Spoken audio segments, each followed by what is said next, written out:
Hello, everybody. Hello. Hi. Thank you guys for tuning in. Hello from the round table. That's right, from the round table. All right. So we still waiting on a couple of our co-hosts to plug in. They'll be in a momentarily. But right now, just Lady B, me, and Antonio. So we're just gonna kind of just flow a little bit while we wait on our co-hosts. Yeah. So yep, that is what we're gonna do. We're gonna just flow right now while we wait on our co-hosts. Yep, and Antonio right now he's getting prepared.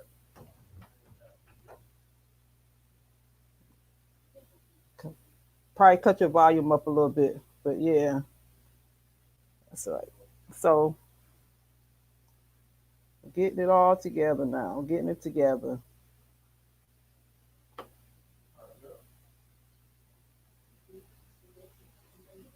Yeah.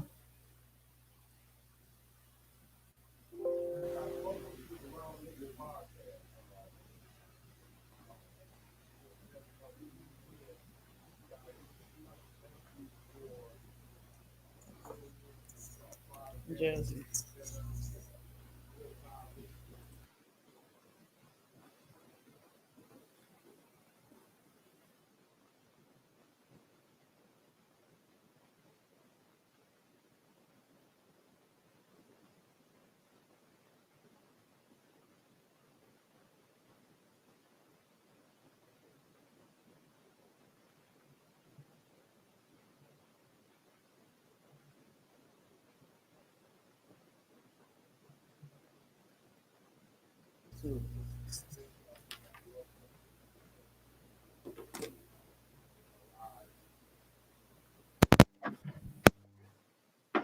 I hate that I have the glare.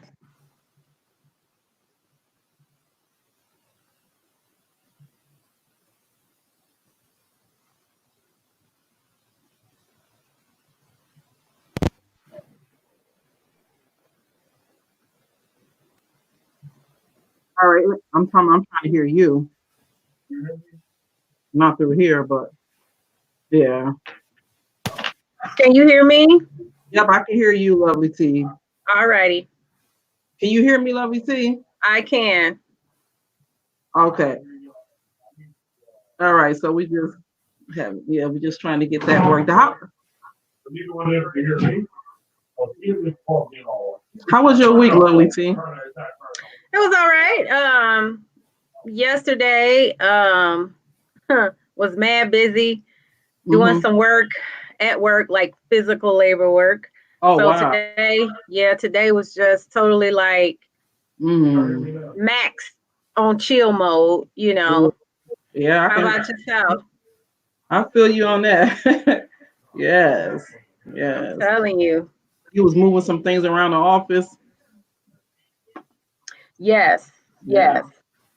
yes. They're restructuring, and so when you don't have a big budget, it's volunteer time. So it was like, we had. All right. Can you hear? You can't hear Antonio either, huh? Lovely T. Lovely T froze on us. Lovely T. No, let's see. Okay, Oh, I can hear. Yeah. I do heads. I did head. We can hear you. We can hear it now. Oh, they can hear now. Yeah. Okay. All right. All right. We cool. All righty. All right. All right. Best way to get the glare off my glasses. Oh. Yeah. You guys must have the expensive kind with the, no glare. I got glare. No, I don't have that one. Antonio do. He got the no glare. Oh Yeah. yeah. I can't do it no other way. No Yeah. girl. After that one. You know, but yeah, man, Hey, y'all daylight out there hollering at us. hey. We can hear you now. Okay, good.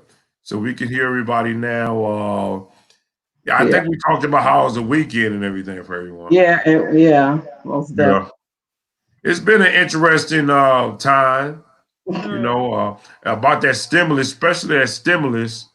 Didn't they I think it's got to go to, didn't the Republicans shoot it down? That I, that stimulus, that new round for that 1,200 per person and all that stuff. I haven't even heard about it. That's the thing. From what I heard it from what you said, but I haven't really read into it. Yeah, Well, you talking about over and beyond the first round of yeah, yeah, they got another round coming. Well, it's been shot down. I think it's been shot yeah, down. that's what the only thing I've heard is that any because they were talking about a new package, but they were saying that the Republicans, their mindset is let's see how the first one, I guess, with the impact the first rollout had. They're not interested in signing off on a new one. I think it was called was it Hero Pay or something like that? Yeah. That's what it was. The hero. Yeah, that's what it was. Yeah. But it was from what I had heard, it was actually those who are getting unemployment. I believe because it was like $3 trillion. And I believe that those who were still on the unemployment, it would have went all the way into January. So they would have been holding it down till January, getting out unemployment. You know, Yeah. Mm-hmm. and a lot of them is already getting more than what they actually getting paid at their job. So you know what I mean? So that's been like a big deal to a lot of jobs because they like, because I had one day I had left here, it was during a weekday, and me and my daughter had went up to what was that, Subway.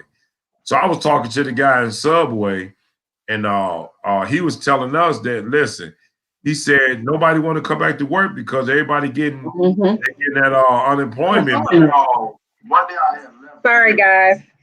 I'm So- trying to share on my Facebook page. Oh yeah, that's fine. So I guess we can welcome our viewing audience. So I can't believe that though. I can't, hey RW3. Oh, RW3 stepped in. I can't believe that people are actually staying home and are satisfied with living off of it was a one-time payment. So what do you mean? Or you mean the unemployment? The unemployment. Yeah, the unemployment was like for I think 4 months at its highest level, where they was even adding $600 added to. Yeah, right. You know what I mean? So yeah, there's a lot of people who was getting a lot of they're getting a lot of money, y'all, just sitting home. You know what I mean? And that's what my man said at Subway. He was like, they getting more money. They don't even want to show up to the job because unemployment taking care of them. Taking care of them, right?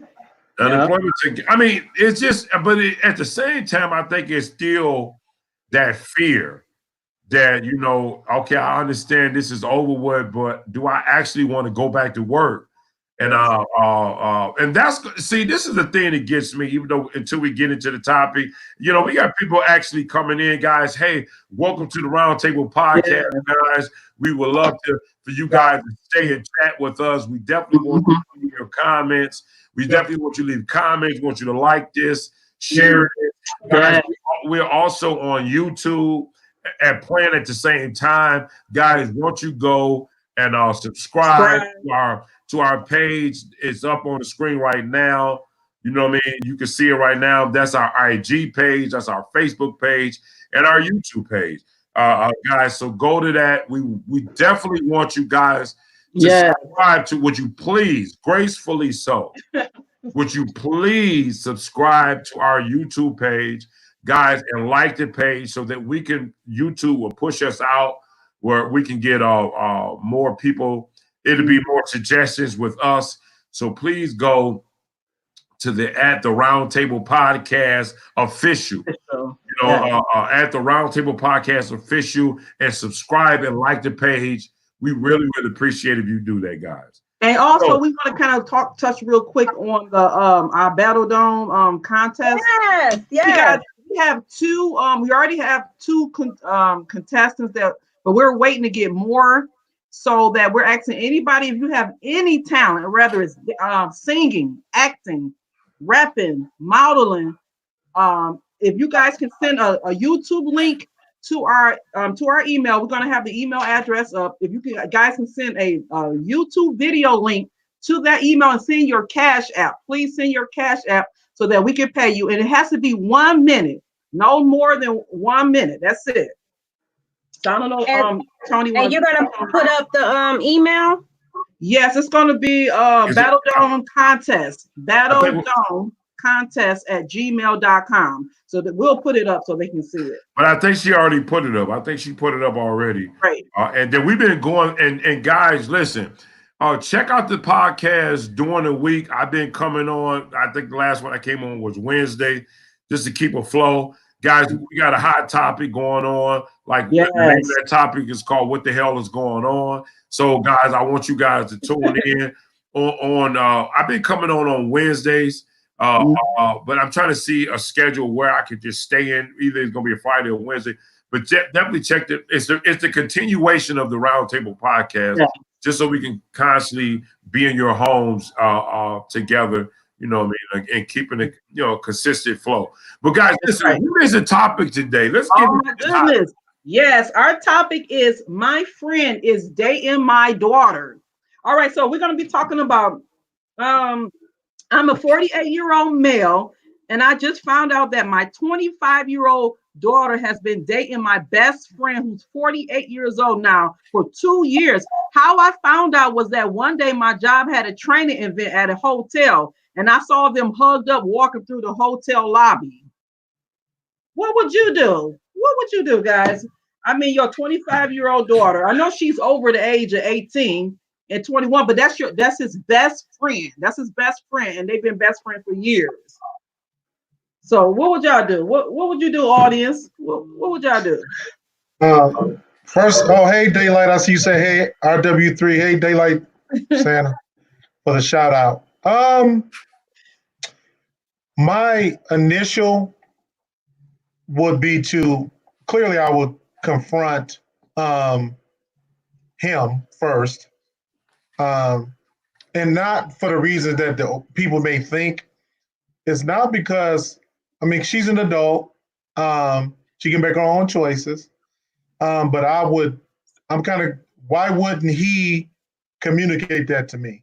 Why wouldn't he share that there's an interest, or why wouldn't he bring that to my attention? So I would feel some type of way about that.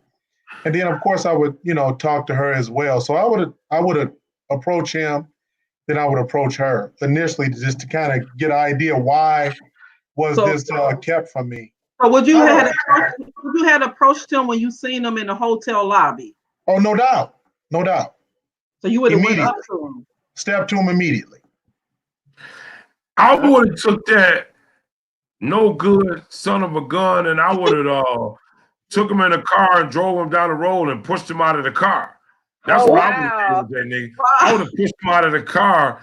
Ain't nobody gonna date my daughter and don't even have the respect. If you my best friend to holler at me first, nigga, I'm gonna put you in the ride myself. If I don't hit you in the head and throw you in the back of the trunk and then put two in the car. You see what I'm saying? So, see, that's my perspective of it. So Tom, in the world, you gonna disrespect me. And then you sneaky enough. This nigga sneaky enough to even go behind my back as your best friend. Was you even trying to holler at me? I mean, was we cool in the first place, or you just wanted to holler at my daughter? You bet not this. I'll put a call out. I'm gonna sock you in your jaw. I'm gonna get a bottle, crack you in your head. Oh So, my God. Oh my gosh. I'm gonna wound you very, very seriously. Can I ask you a question, Tom? If you bypass me as your best friend, and see that you even broke bro code. Your bro code, you gone. I mean, you out of there. You So out of Tom, there. let me ask you this, Tom. Let's say he mentioned to you prior to, would you have given your okay? No. Oh. Let me add it. Hell no. So hold on. So let me ask you I this. want you to get it clear. Hold on. So he came to you, say they're interested in dating. And you say, I'm not okay with that. Then he started dating her. Would you still try to get at him? I'm gonna whoop your. I can't even say the other word because I'm a Christian. You see what I'm saying? I'm gonna So whoop why should he even come to you then? Because even when I see you pull up, I'm coming outside. I'm gonna pull you out of the window of the car to make you look so bad in front of your girl, which is my daughter, to show you that you a soft nigga. Now, That's is what that because of the age difference? What is it because No, of? it's because you my boy, so that should be off limits. That's why. Okay. And you an old nigga. I see that's another piece to it. So I'm gonna take you by your neck and pull you out of the car.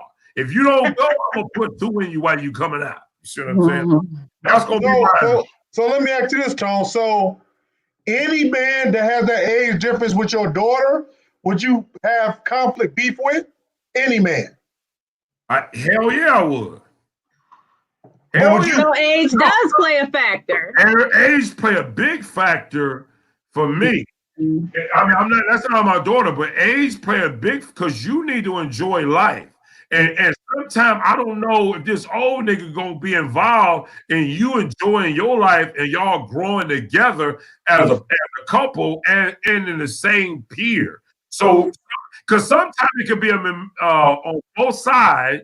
Somebody could be deceiving one another based on age and experience. So I think if y'all grow together, it'd be a lot better. But you can't decide that. But you can't decide that for her in terms of like you feel. Hold on. You let me finish, bro. Forget that. You are trying to decide for her that she and her male relationship they should go together. Maybe she don't want to do it that way. Maybe she want to do it different. I'm gonna put two in you. You're gonna get two up in you. All right, we need. I'm gonna put so much fear in you. I'm gonna put so much if you even come up, I'm gonna purposely invite y'all as a couple to my house so I can put so much fear in you, you're gonna run away. You ain't even gonna come back. And then when you holler, I'm gonna come back. Then when you bring them over, I'm gonna come and sit beside you and be in your ear all night. But you know, every guy ain't gonna be intimidated by that, Tom. You aware of that? No, I'm not aware of that. I just told you. But I'm not aware of that. Any nigga come up in my house, you're gonna be intimidated. I bet you that. You gonna all right, sisters, what's y'all feedback? God up in you. You gonna be intimidated. Yeah. So you must keep some unworthy best friends around or something. Because what if he was a good guy? What if he was? I mean, you know what I'm saying? What if he was a solid, God-loving, financially sound, good guy? The age for me, if you my age, I'm 49. If you my age and older, man, I'm gonna smack you when you come in my house. So, ladies, what would y'all do? I'm gonna physically abuse you when you come in my house. What would y'all do, ladies? So y'all what would we do? So how do you switch that around? Because we the woman. I don't know. I mean, I have a son. I have a son. So let's say one of my girlfriends, I saw one of my girlfriends out with, now obviously we're talking years down the road because he only, 12. But let's say 10 years from now, which make it even worse because that means she in her 50s. But anyway, he's in his 20s, right? So so for me, the age thing, the age is a thing, because I too feel like in your 20s, especially your early 20s, you need to be I guess exploring your options. And for somebody, and I've always wondered, and I've asked different, guys, like how do you even have a fruitful conversation with someone who is 25 to 30 years your senior? I for myself don't understand that. Like, I'm sure that they serve a particular purpose. Mm-hmm. We typically know what their purpose is, but what would you do? You see them walking through the lobby. What would you do? I'm gonna smack you. I would confront them. I would confront them and be like you. I would confront them what's going on here? What's going on? Yeah. What you mean? You've been dating for 2 years. Do you think you have the power? Do you have the power to stop them? You think you have the power to stop? No, I don't. I would feel totally betrayed. I would feel totally betrayed by my best friend. Mm-hmm. And my son, I'd just be like, "What the hell is you doing?" And then I'll be in his ear. I may not be able to control it, but I'm gonna be in his ear every day. Like, why? I'm gonna make that situation miserable. I'm gonna purposely make it miserable. Hear me clear, miserable. When you see me coming, you're gonna think I'm the desert on the sun, and the sun is 200 degrees. So both of them got their own place. You can't do nothing about it. None of y'all. You know how? None of y'all. You know how? You know how? They got to come home one day. They got to come home one day. I ain't talking about coming moving in. They're going to see me one day. They're going to see their mama one day. Every day I'm going to make your life. And then when I see him, I'm going to smack him on purpose. On GP, I'm going to smack him. I'm just going to smack him. He could just come up to the driveway, and I'm going to just smack that nigga in the face, and then we can talk. But in order for us to talk. Hey, ninja, nigga, whatever. But look, no matter what, if he come over my house, he got to get smacked in the face. That's my acceptance to him coming over. He got it. It's even no negotiation. You gotta let me smack you in your face and call you stupid. You got to. I would. And then in a more level-headed, sophisticated way, I guess I would. After that initial reaction, I would say, like, I can't stop this. Both of you are grown, but I'm letting you know that you totally do not have my approval. Mm-hmm. and don't expect me to be all into this. Right? Okay, don't expect me to. Okay, Mom. Thank you for sharing. Thank you. I'm gonna hit you so hard. No, and then when he get bored, when my son, who is 25 to 30 years younger than this mature woman, get bored, I'll be like, "Don't come to me." Basically talking to my girlfriend. Just to be clear, hold on. So because your son is not relenting to your power grab, you gonna disown him? No, I'm not saying I would disown. But that sounds like one of them gay situations where you say you gonna disown him if he I would never disown. How can you disown your own love? No, she didn't say it. That's what she said. No, I didn't. To her. What did you say? No, she said she was not gonna be involved with the relationship. Okay, but then she said when he gets bored, don't be coming to her. No, I was talking about my girlfriend. Like if my girlfriend gonna end up theoretically, just playing this out and how I think it would play out, my girlfriend would be the one hurt because that younger man is gonna leave her for a younger woman. Like I doubt it's 30 years plus, 25, 30 years plus. So I'm saying when she get hurt, don't come to me. Oh, okay. That's cool. I agree with that. I think about your son. Go ahead. Go ahead, John. I think that he was disrespectful to do that behind his best friend's back. That was very disrespectful. He doesn't respect him as a friend. Because a real friend wouldn't do that. And even on that, you hitting my daughter. And you didn't even have enough common sense or enough honor between a friendship to say, hey, listen, this was going on. For me to even say how I feel about it.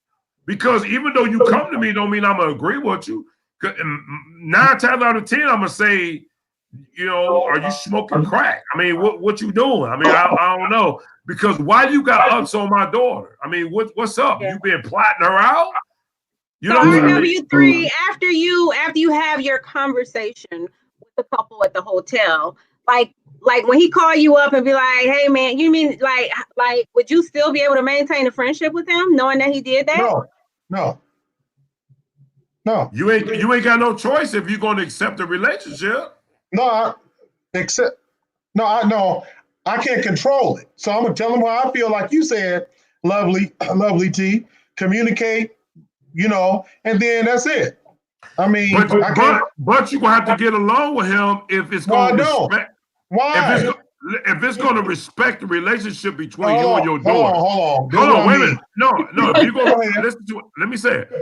What if she say, because you already accepted them, so it's going to make it well. So listen, whenever whenever the girl come over to your house, he can't come. Hold on, wait a minute. No. She gotta come now because you accept the relationship. No, I'm telling you. So you're asking me or you telling me? I'm telling you. Okay, I ain't asking you nothing. You gonna accept that? You gonna accept that relationship because if you was that soft from the beginning, to say I accept the relationship, you that soft to accept everything else. But you put words in my mouth. No one said accept. Hey, did I say accept? Anybody hear me say that? Anytime you say no one heard me say that. Anytime you say that you don't have a choice, to say that I ain't got no choice, you also say at the same time, I ain't got no choice. You ain't got a choice either. You ain't got a choice. We're talking about real life. We ain't talking about fantasy. The point is, I got kicking it. The fact they're kicking it, number one, they not coming over my house. She can't bring them to my house. I'm not going to any events, nothing where they're going to be. I don't have to accept that. I don't believe that. That's okay. I don't believe that because the fact that you said the fact that you said that I don't have no choice, you already blown out. What choice you got to stop them? Tell me, how do you stop them besides killing him? No, because to me, so we can get a straight understanding of communication. We got some comments too, but we'll bring them late a little bit. That's why I'm bringing this fire so we can get them comments. I'm doing this purposely. So okay, so I done told my strategy. But anyway, so my thing is this. If I got a choice, if my daughter say, hey, I'm dating, because we sticking with the topic. I'm dating your best friend. Right. And I'll say, wait a minute. And I want y'all to hear this, and I'm saying this on purpose because this is what I would say if I was in real life. You mean to tell me this nigga, I ain't saying ninja. I ain't saying, I'm telling you, because you a nigga now. You mean to tell me this nigga, this nigga that I know that's been running with me for so many years, my partner, is been dating you, and this nigga didn't say nothing to me? You supposed to be my guy, and then you gonna get that close to my house? What else did you gonna try to holler at my wife now? If you gonna violate me, you violated me now. Now you violated me.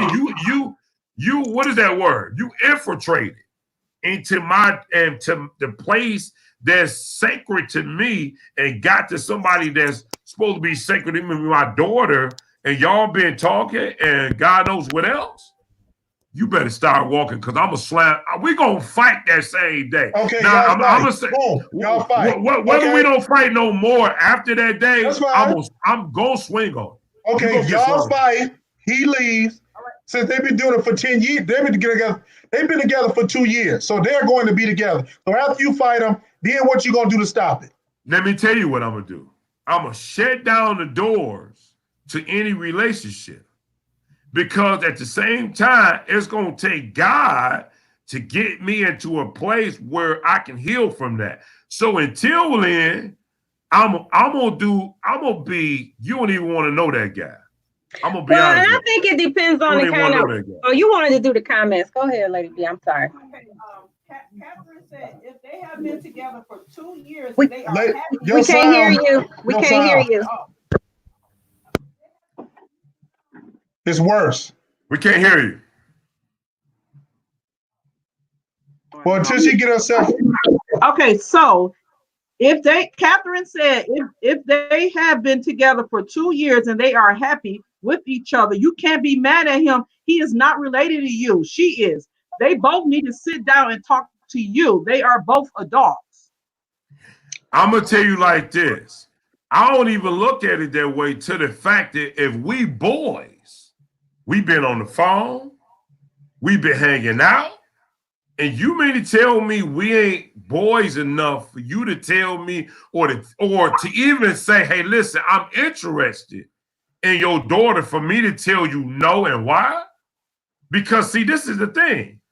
If I love the relationship as me and you being boys, I wouldn't violate that from the get up. Now you some kind of nigga if you gonna go past that and do it anyway, because we supposed to be So boys. let me ask it. Well, okay, and so I think this is so like vivid for us, and I don't know if that's the right word because of the age. But is there an age in which it would be a softer blow for you? Like, let's say she was 35, or she was even 40, and this was still the same dynamic. Like, and she's had opportunity to maybe live life, make some decisions, have some relationships. Would that make a difference, do you think? Or is it like he broke the bro code, period, kind of a thing? Well, okay, Yeah. I can only say it from my perspective. My perspective is I will believe that she will be in their same age range so they can enjoy life together. They can make mistakes together. They can grow together. It's not that you got more experience than me, but that we have the same and we're enjoying life together. I think that that's going to be more valuable. Obviously, that's my opinion because you can't make anybody do what they don't want to do. I mean, that's obvious. We get that. But my thing is, to me, is that if my boy, on top of that, you didn't even give me a chance to say no, because that's what I was saying from the beginning, to even form your, like, what did you do that it found you to be attracted to her? Did she smile at you and smile at you when you over at my house, that y'all hang out? So I can say, hey, bro, I get what you're saying, but listen, I think we need to just, we don't need to go that route. Because see, even for this thing, if you hurt her, I'm gonna feel some kind of way, even if I accept you. If you hurt her by us being boys, maybe that might, obviously I'm a side with her than I am with you. So it's gonna be a lot of things. It's just stressful for me. For one thing, I'm very selfish in that beginning. It's gonna be very toxic for me because I'm gonna feel some kind of way. Now, what if me and you as homies, we kicking it and we talk about another chick?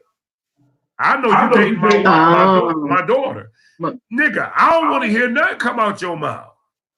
And vice versa.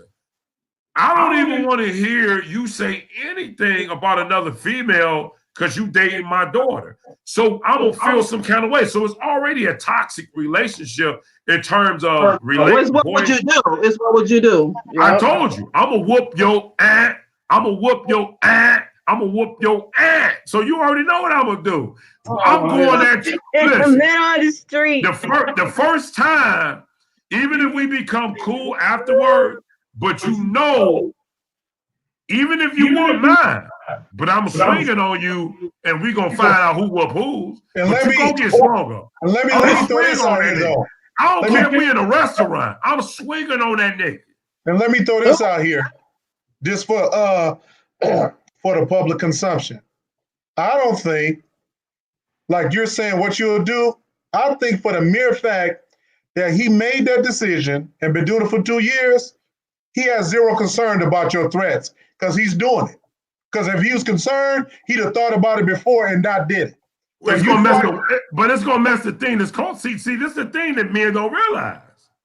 Depending on the relationship that I have with my daughter, I don't care what you say. Because see, this is the thing. That's even with the guy. You got her sexually, But I got her mentally because I've been with her longer. If I built the relationship strong, that's a cold thing to say. I get it. I understand. It ain't fair. But see, depending on the relationship that we have, I can break that man code because listen, all you're gonna be naturally is having sex with her.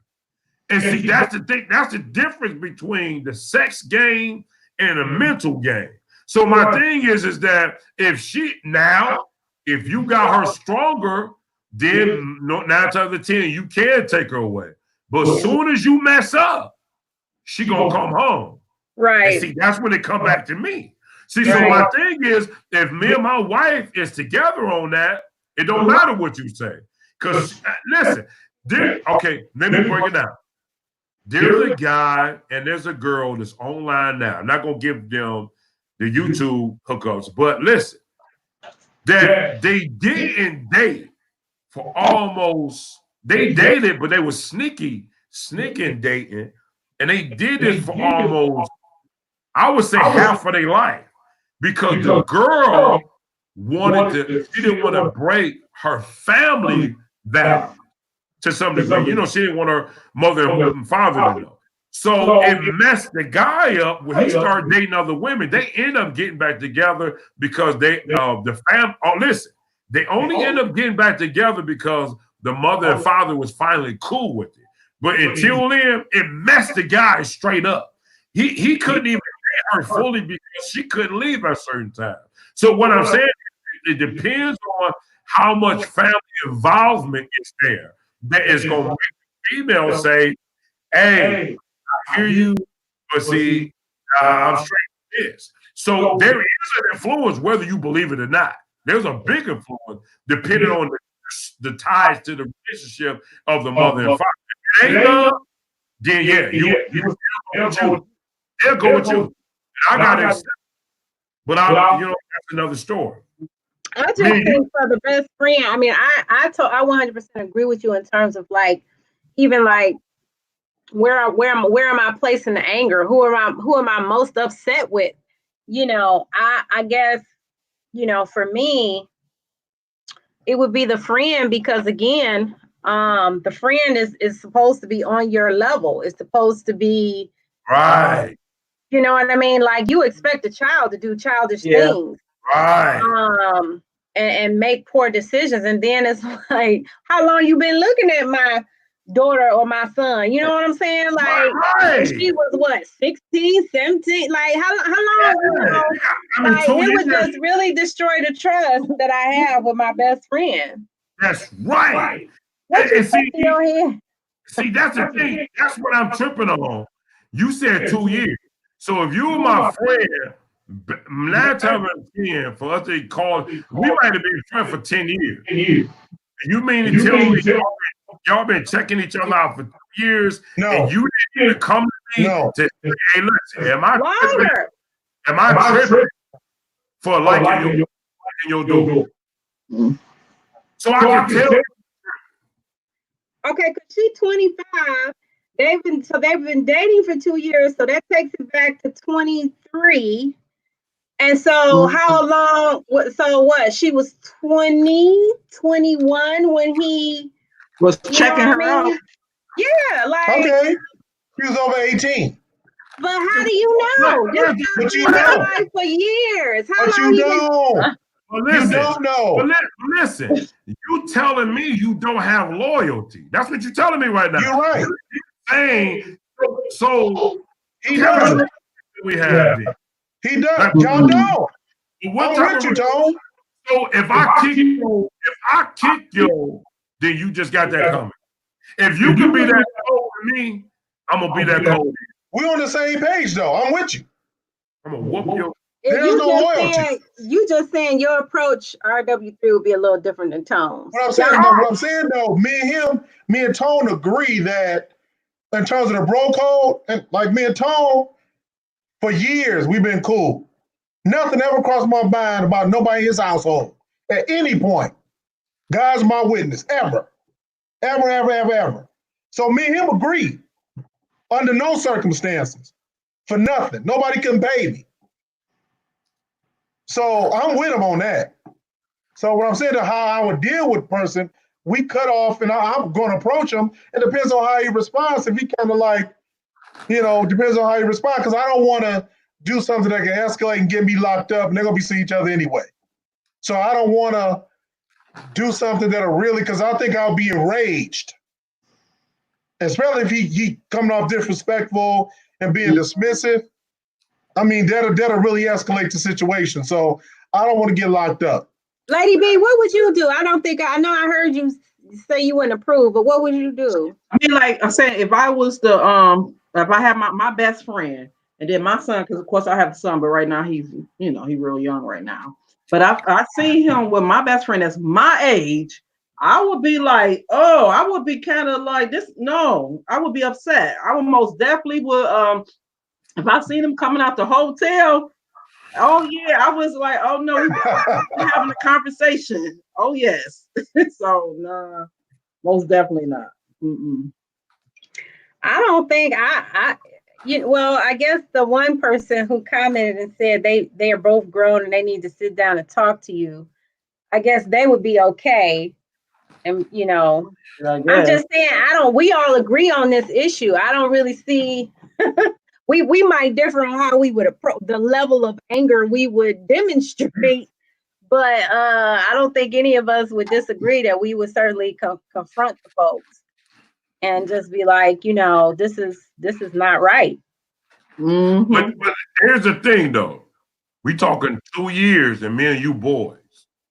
Now, if I've been friends with you for about 10 years, and the 2 years is the more obviously, hell, it ain't even the 10 years. It's the 12 years now that you've been dating my daughter, and we talk probably, if not every day, we talk, and you tell, and I mean, come on, man.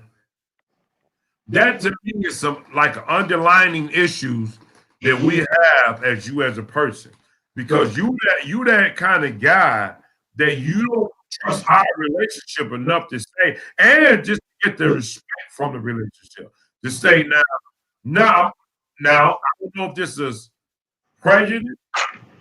If you was my boy that I've met you in the last 2 years and you were her age in the last 2 years, I'm cool. In fact, if I like you as my boy, I might even introduce you to my daughter.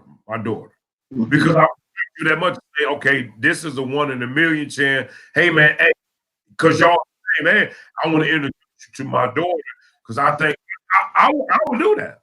You know what I'm saying? But it's a wrong intake. You came to me bold. You should.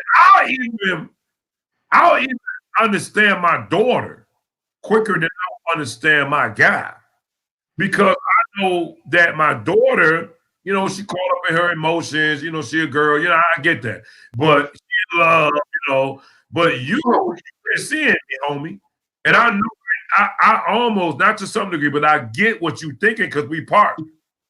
So I know we kind of like that. We got that vibe going on. And if you ever said anything to me about calling a female out of her name, disrespecting her, nigga, line your jaw up. Because I'm about to break it. Well, I guess if any of your friends out there didn't know before, they know now. Right. You probably find out 15. What do you guys think out there that's watching us? Come on, you guys. I know you guys got some kind of input. What do you guys think? If your 48-year-old best friend was dating your 25-year-old daughter and you caught them coming out of a hotel, they was hugged up and everything, what would you guys do? Come on now. Call somebody, me and you in the conversation. I know you, you know me, and you done said some things to me over 10 years that I ain't even like, but we boys, you know what I mean? Now you with my girl. Oh man, please. It ain't even a conversation. Night. Night. I'm about to say night. Night.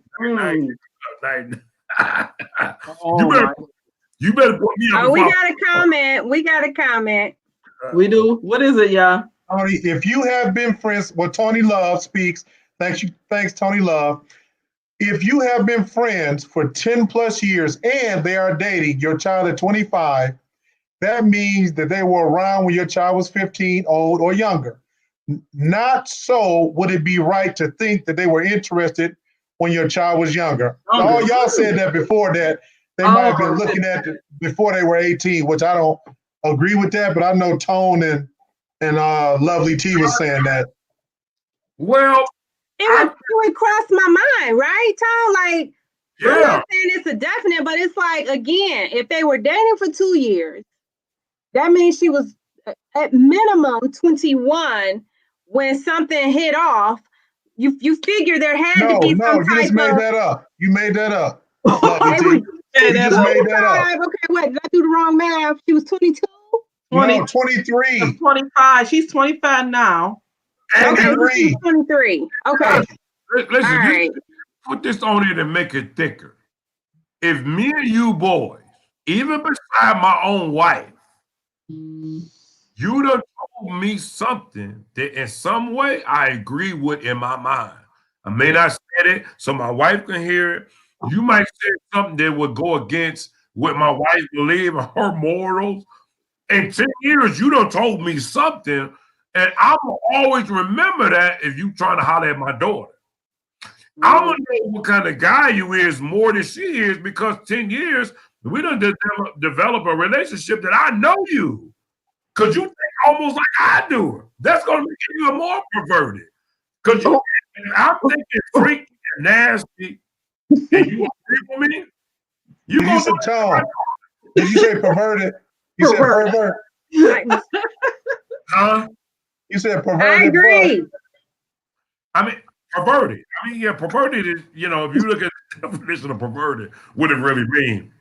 But what I'm saying is that I know you and you know me. I just spent 10 years.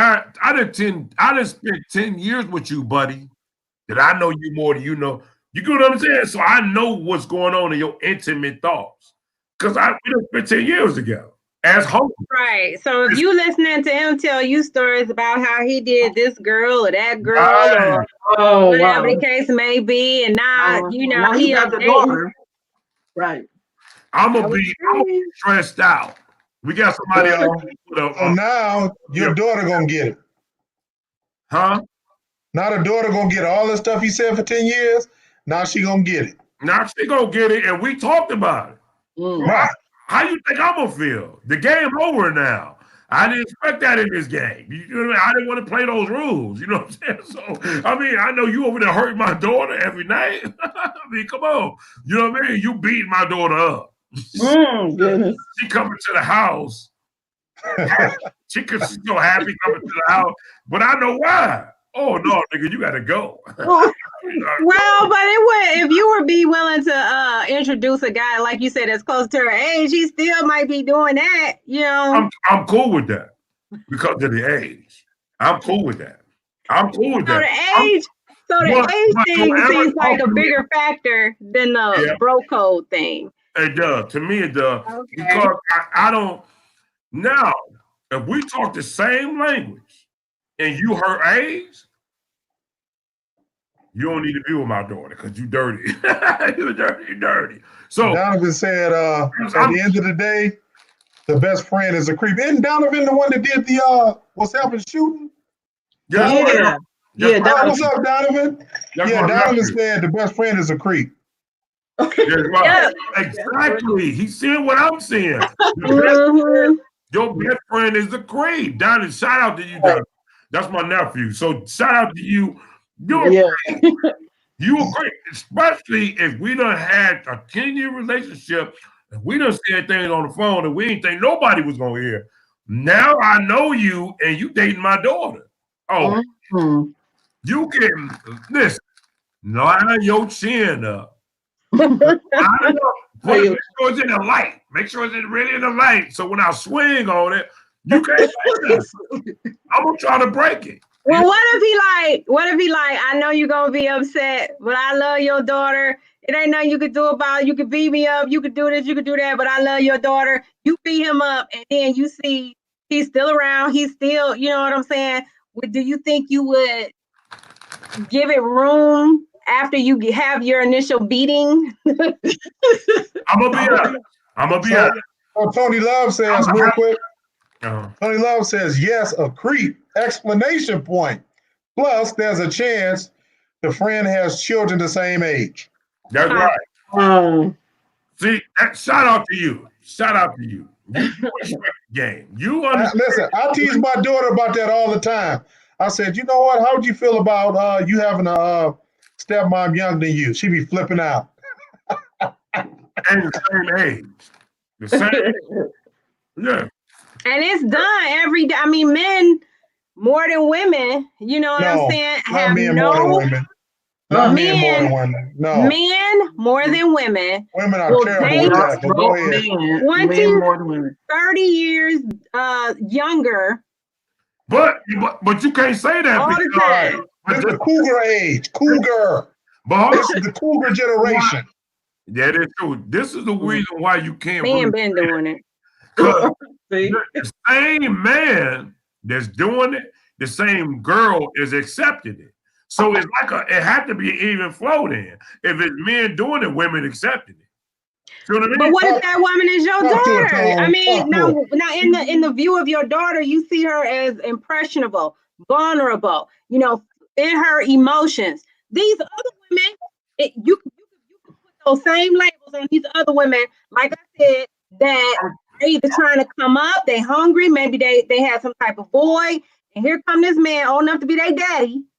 You know what I'm saying? And they have accepted this version of love. You know. Let me throw this out here though. And he paying their tuition for school too. And he paying their tuition and everything. These women been doing cougar for years. Daddy Let me tell you. D. Hold on. I was 17, my prom. My sister had her little girlfriend in her 20s. Said, "Oh, I'm gonna take your brother to the prom." I went to my mom. My mom said, "No, ma'am." So they were trying to cougar me at 17. Trying to take me to my prom. So y'all women been doing it for years. They took me at 17. I was ready. They took Tone. What, Tone? What did you say? I just playing. What he say? I missed that one. I know, Letty B. You gotta rewind the tape. They've been trying to cougar me and Tone for years. About a couple of years. Come on. I'm talking about these 70-year-olds getting with these 20, 25, 30-year-olds. Come on now. That's right.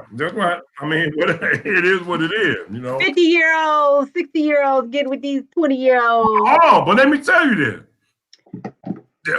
That age guy can only do what the girl allows her. I mean, that's all. She gotta already want that. She's looking at security. Let's keep it on the floor. Most younger girls that date older men, I think, is doing it based on that they feel more safe in the relationship, meaning it's more mature, and this Negro can pay all the bills. And it's more or less like that. And if I need to go to him for some money, he got the money to throw to me because he's more responsible. Then the young guy, the young guy where they don't gotta worry about, he just might not be cheating on me. Because he's old head. You know, he cool, he collective. So I think if young girls go at and listen, I don't even know if we even get this comment, but if you're a young female to date older guys, put it in the comment box. We ain't even got to say that. Put it in the comment. So Lovely T. Hold on, we gotta get Lovely T to put her comment in there. Regarding what Tone just said. If you're an older woman, younger guys, put the comment in. So we want to give you a moment to put your comment in. Mm-hmm.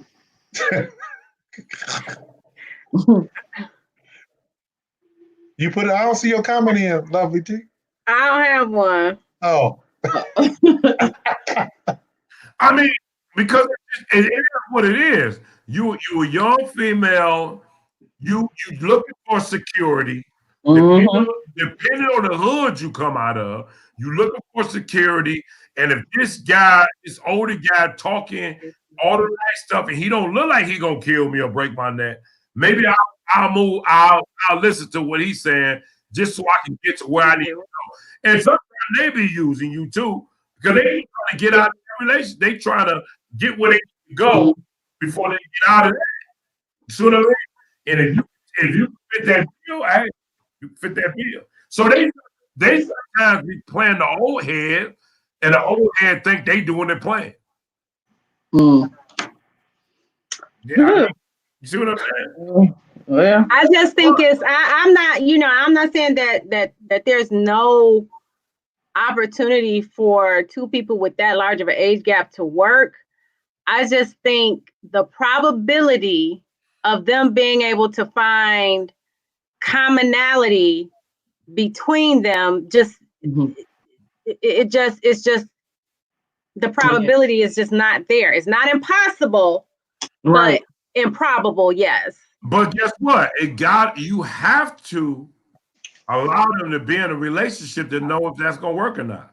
See, so if you would have came at me and said that this person wasn't my friend, then I will agree. Now there's other things because I don't know how long they've been in a relationship.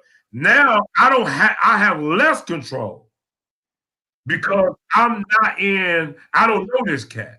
But now there was a guy that my daughter been meeting, and she met this joker at the job or whatever it is.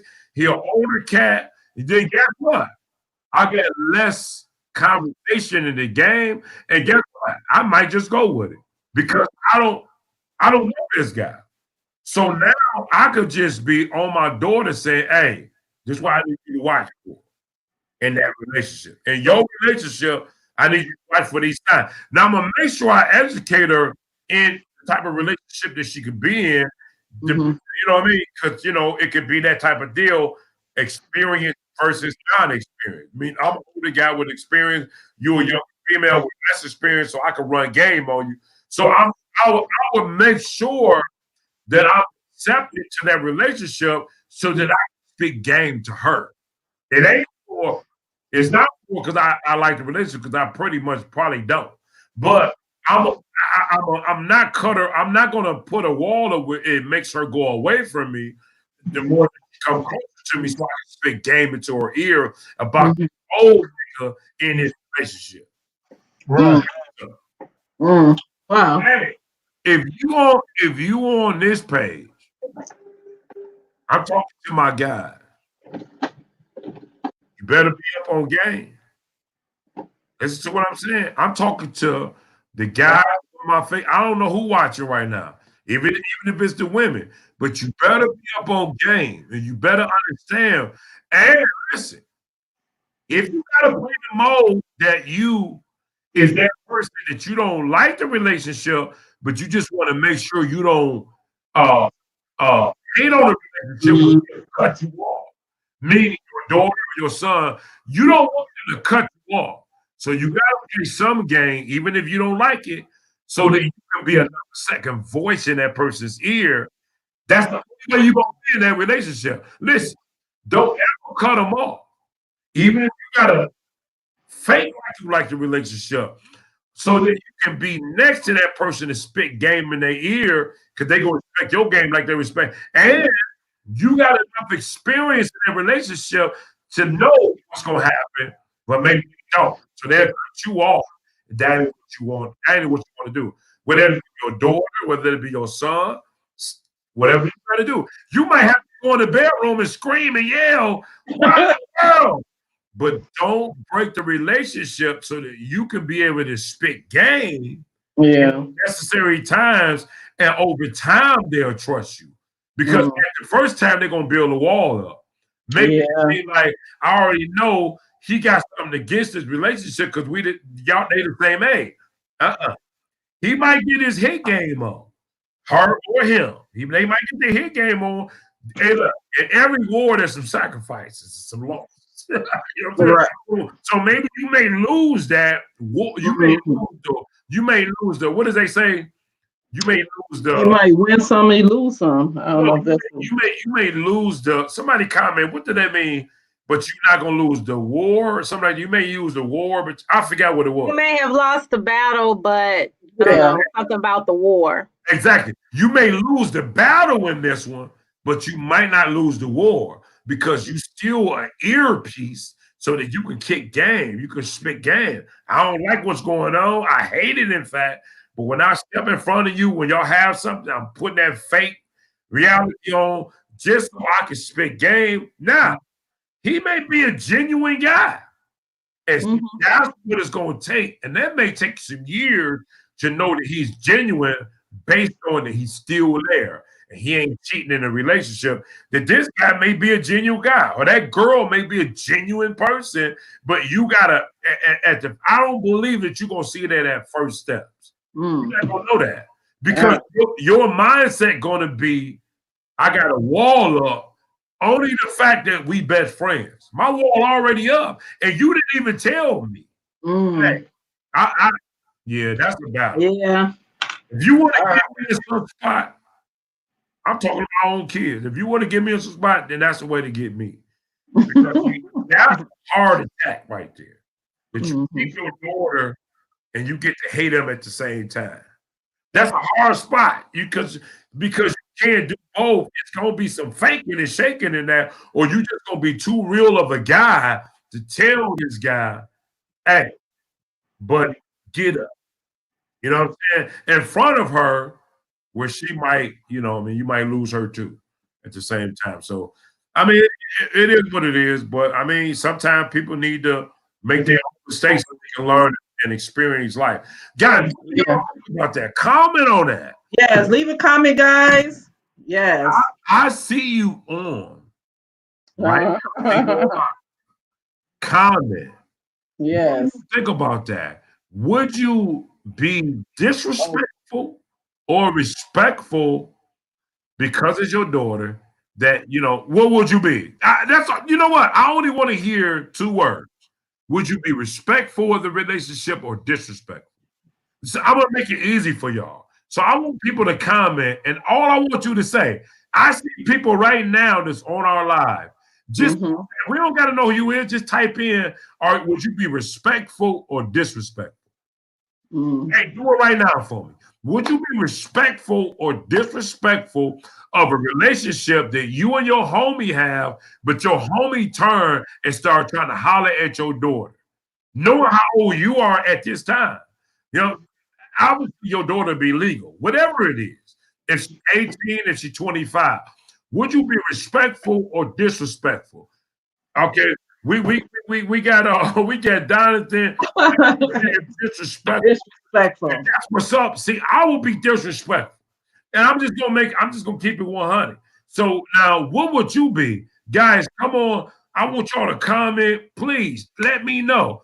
Even if you're a woman, what would you be? If you're a woman, would you be respectful or disrespectful? It don't matter if you're a woman or a man. Disrespectful, respectful. That's what I need to know right now. What would you be, Donald, to say disrespectful? He said he got all exclamation marks. He said it with emotion, disrespectful. So what would you be? Even if you're a female, would you be respectful if you on this live? Listen, if you on this live and your best friend, you caught your best friend with your with your son.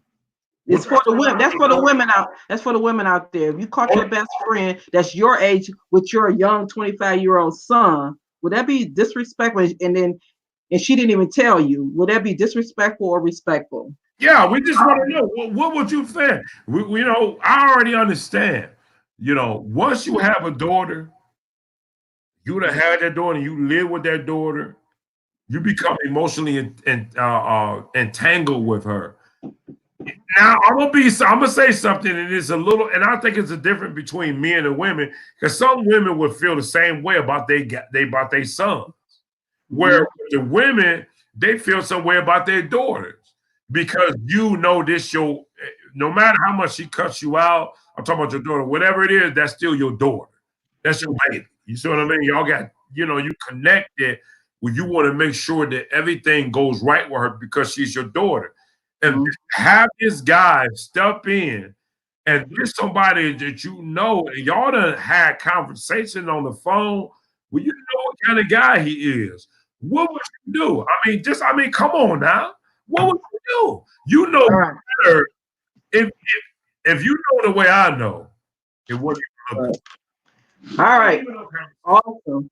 All right. Well, So you know what? This is what we're gonna do. We keeping this live going. yeah, we go. This live going. If y'all want to take a break, because if y'all don't, y'all can take a break on your own. But I want to take a couple 60-second, at least a 60-second. But this is what I'm gonna do. In the 60 I need to seconds, get some water. I see some other people who saying right now disrespectful. Just go to y'all thing and do it. Just we're gonna keep this live going. Whatever y'all got to do, we got somebody who also said it's a disrespectful. Disrespectful. So I mean, that's what it is. And Yeah. I know who this is. This is I ain't even gonna put it out there. Yeah, right. That's Donatan's. That's his woman. She said the same thing. Disrespectful. Disrespectful. I'm getting close. Disrespectful. Very disrespectful. Keep this live going. We got somebody who got let me read that real quick. To be honest, I started. This is from Tony Love Speaks. To be honest, I started dating on and off when I was 18 and up into my 20s. He was never physically abusive to me, but I always had a feeling something wasn't right, which is why we was on and off. Years later, after I stopped talking to him, I found out he was a creep, and now he is locked it up for it. Shake my head. When I read about his case, I was sick to my stomach. So I'll say, if a friend wants to date your 25-year-old daughter, question it, because the issue might be deeper than your daughter. And I can't. Yeah, he going in deep on your daughter. You know what I'm saying? I mean, he mentally challenging her. You know what I mean? He getting into her mental. I know that guy. I don't want that guy. Not in the same where we can say this is my son. Cause see, I'm also looking and man, listen, my ultimate dream that my daughters find a guy that's damn near perfect. You know what I mean? That we and I don't think there's no perfect guys out here. Obviously, there's no perfect guys out there. But right. What I'm saying is somebody that I can hang out with. He treating my daughter right. Everything is cool, and we hanging out. That's gonna be my guy. In that situation, other than my wife, that's gonna be my second best friend because I gotta make him that way. Because he's close to somebody that's part of me. So I gotta make sure that this guy is on the up and up. So you know what I'm saying? So no, even if you go to 60 minutes, I'm still talking. Guys, we're doing a 60-minute break, a 60-second break, not minutes, 60 seconds and everything, where they go into the podcast. Jazzy, producer, you can put me back on. I want to be back on.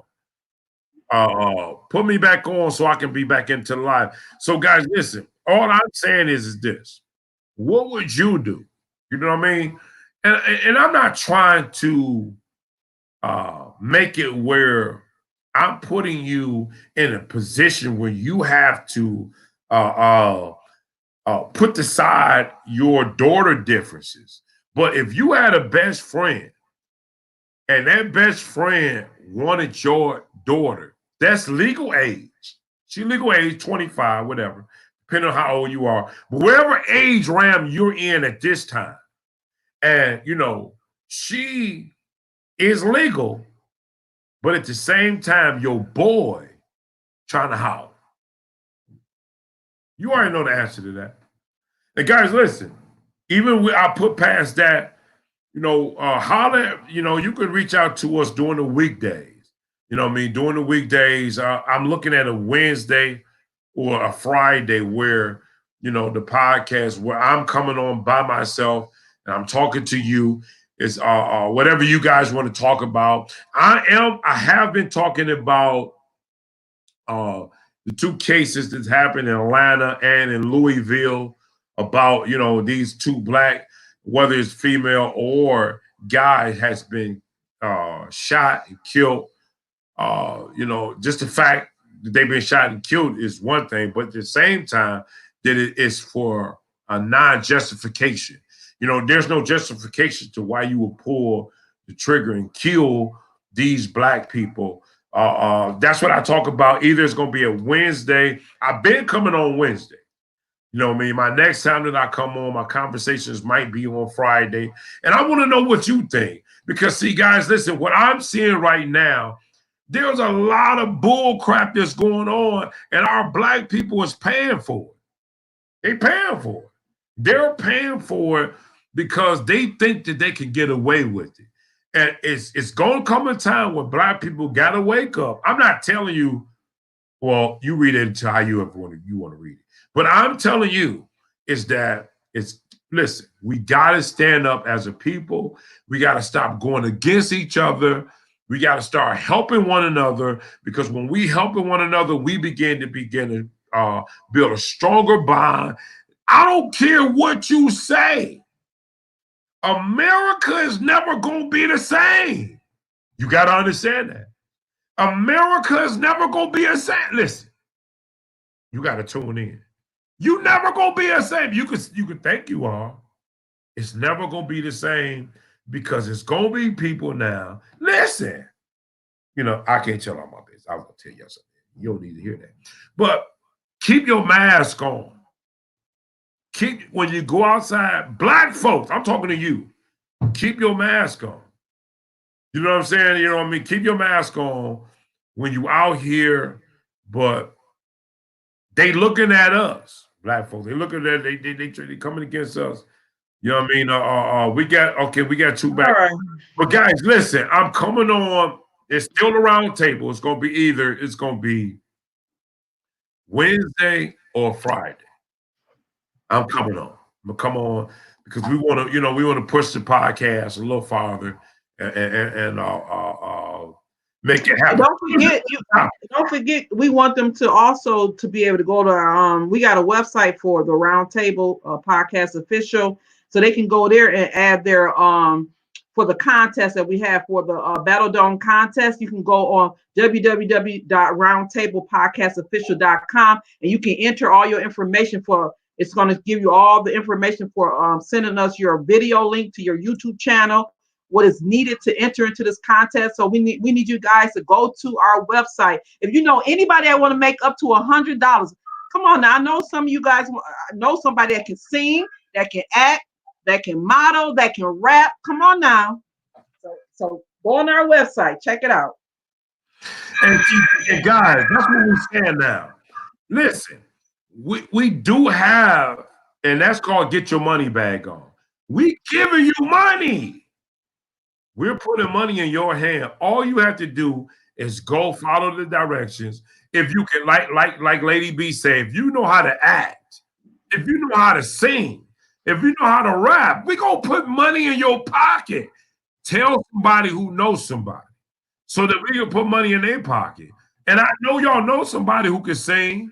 I know y'all know somebody who can act. I know y'all know somebody who can do whatever they do. So, guys, that's what we're doing. So let's go back. Let's run it back and get into this podcast. That's right. You want to read that, Lady B? What's going on with this new part? Our new topic, guys. Our new topic is the husband agreed to an open relationship after getting cancer, but now he wants to renege. So basically, I'm going to just kind of go over it real quick here just to give you a little, I don't want to read over this, but this is just a summary of the husband agreed to an open relationship because the husband has been sick with cancer. He told her that it was okay to go outside a relationship, but now he's reneging on that. He doesn't want her going outside a relationship now. He came out of remission, and now the husband wants the wife to let go of the relationship now. So now guys, let's check this out. Or women, it don't matter who it is. Your significant other has cancer. And the person that has the cancer tell you, listen, I know, and I've been going downhill from there. I've been, I've been feeling bad, and it's been months and months and months. They tell you, listen, this is a person with the cancer. Listen, I think that you should find you another person in this relationship to make you feel good. Maybe y'all can go out. Maybe y'all can, chill together and all that. But I know I can't do that because of what I'm facing. And y'all agree to that. So whatever happens in that relationship, that's what happens. But long as y'all having fun till I can get over this, if I get over it. So now what happens is you get in remission. Everything's starting to go right with you. Your significant other that you already told them that, hey, go ahead and do you because I got this cancer. If I die, I want you to already be in another relationship. All that stuff. So now you in remission, and now you like, hey, you got to cut that. And maybe that's been going on for 2 years. So now there's some most emotional aspects involved now. Right. What right. would you do? So do you think, you guys, is that a toxic or not toxic relationship? So Lovely T, what do you kind of think? Like, I know we just now trying to get everybody, we thank you guys for tuning in on this little second portion of the podcast. So we just want to kind of get different perspective. Lovely T, what do you think, like in terms of, what the husband, said that the wife can do, since that he can't really fill those roles now, but now he's feeling better, he's in remission. Now he don't want that anymore. But now she's connected now. She got soul ties now. Whatever else. What do you think? It's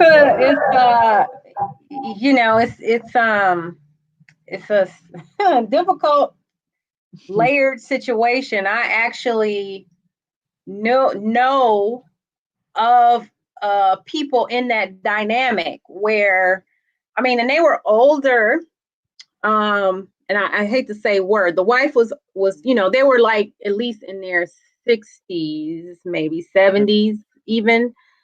And the wife had been battling cancer throughout the years. It went in remission, came back, And I'm not saying that they knew that this last round would be the last, but I think the husband has started another relationship. Now, whether there was permission given, I can't really speak to that, because they were like my elders, but he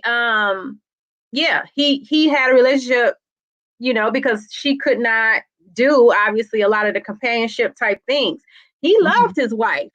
He, when she needed her medication, he was there. He was, he was no doubt loving and loved his wife, but he had this outside relationship. Now, the difference is that she passed away. So there was no coming back. But the person that he had this relationship with while she was, terminally ill, he still has a relationship with this person.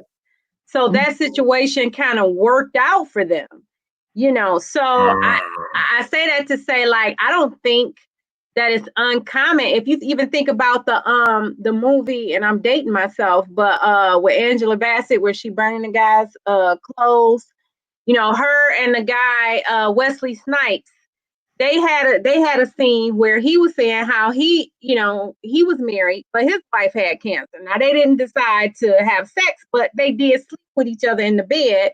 You know what I mean? So it's like you said that they didn't have. You said they didn't have sex. What did they do? They spooned. Oh, God. They spooned the night away. Where's Robert at? They slept the night away. They slept the night away. So I don't think that situation is uncommon. But the unique thing in this is that the person actually got better, which is great. But once you open that, it becomes a slippery slope, because like you said, Lady B, once you open that up, you can't control what happens next. Yeah, and because you have soul ties now, because you hear about soul ties, you become entangled now. So now the husband's saying, no, I want you to stop. I want you to cut it off. But see, my thing is like this, right? Okay, we came into an agreement. Who suggested this? Was it the one with cancer? The husband did. Yeah, the one with cancer. So the husband had cancer, and he just said, listen, I'm gonna allow you to do whatever you need to do, because I understand that, I don't want you to be in my room depressed and all this. But now y'all got married, and it's what is that? good or forever, with better or worse. It's too much echo in the sound, someone said, but what, I don't know. I can cut my mic down and see if that'll help. But I guess what I'm saying is that could the person, okay, the same person who told you that, listen, I'm gonna allow you to step out. It's the same person should be able to tell you, guess what? I'm good now, cut that off. And you should be in agreement with that, because of the simple fact is they were the ones who they suggested it from the beginning and you agreed to it. So you should be able to say, okay, if you out of remission, not saying that you can, for some cancer patients, I believe that they can come out of the remission, depending on whatever the circumstance situation is. But what I'm saying is that you still gonna keep hitting. You still gonna be in this relationship that you know that your loved one is out of remission. The same person who agreed that, listen, I don't know if you will die. I don't know if I'm gonna be with you, so I want you to start to ease the pain. I want you to go and start building another relationship, because I look like I may not be here for the long haul. And I'm not selfish enough to make you be miserable with me. Yeah. You know what I mean? So I'm gonna allow you to go holler or talk to this person. But then that's making that wife commit adultery. When you tell that wife to go ahead and do that, but she's committing adultery in the marriage. So that's not right, Well, see, my thing is, in that situation, they're not even looking at that type of situation. Yeah. They don't even care about that word. Adultery. You know what I mean? Only for the fact that if he or she can even sum the word out, I'm gonna let you go sleep with this person because I got cancer. That ain't even vibing with. I thought it was to death do us part. So they must not be following by those rules. Well, obviously they're not. Obviously they're not. But I think that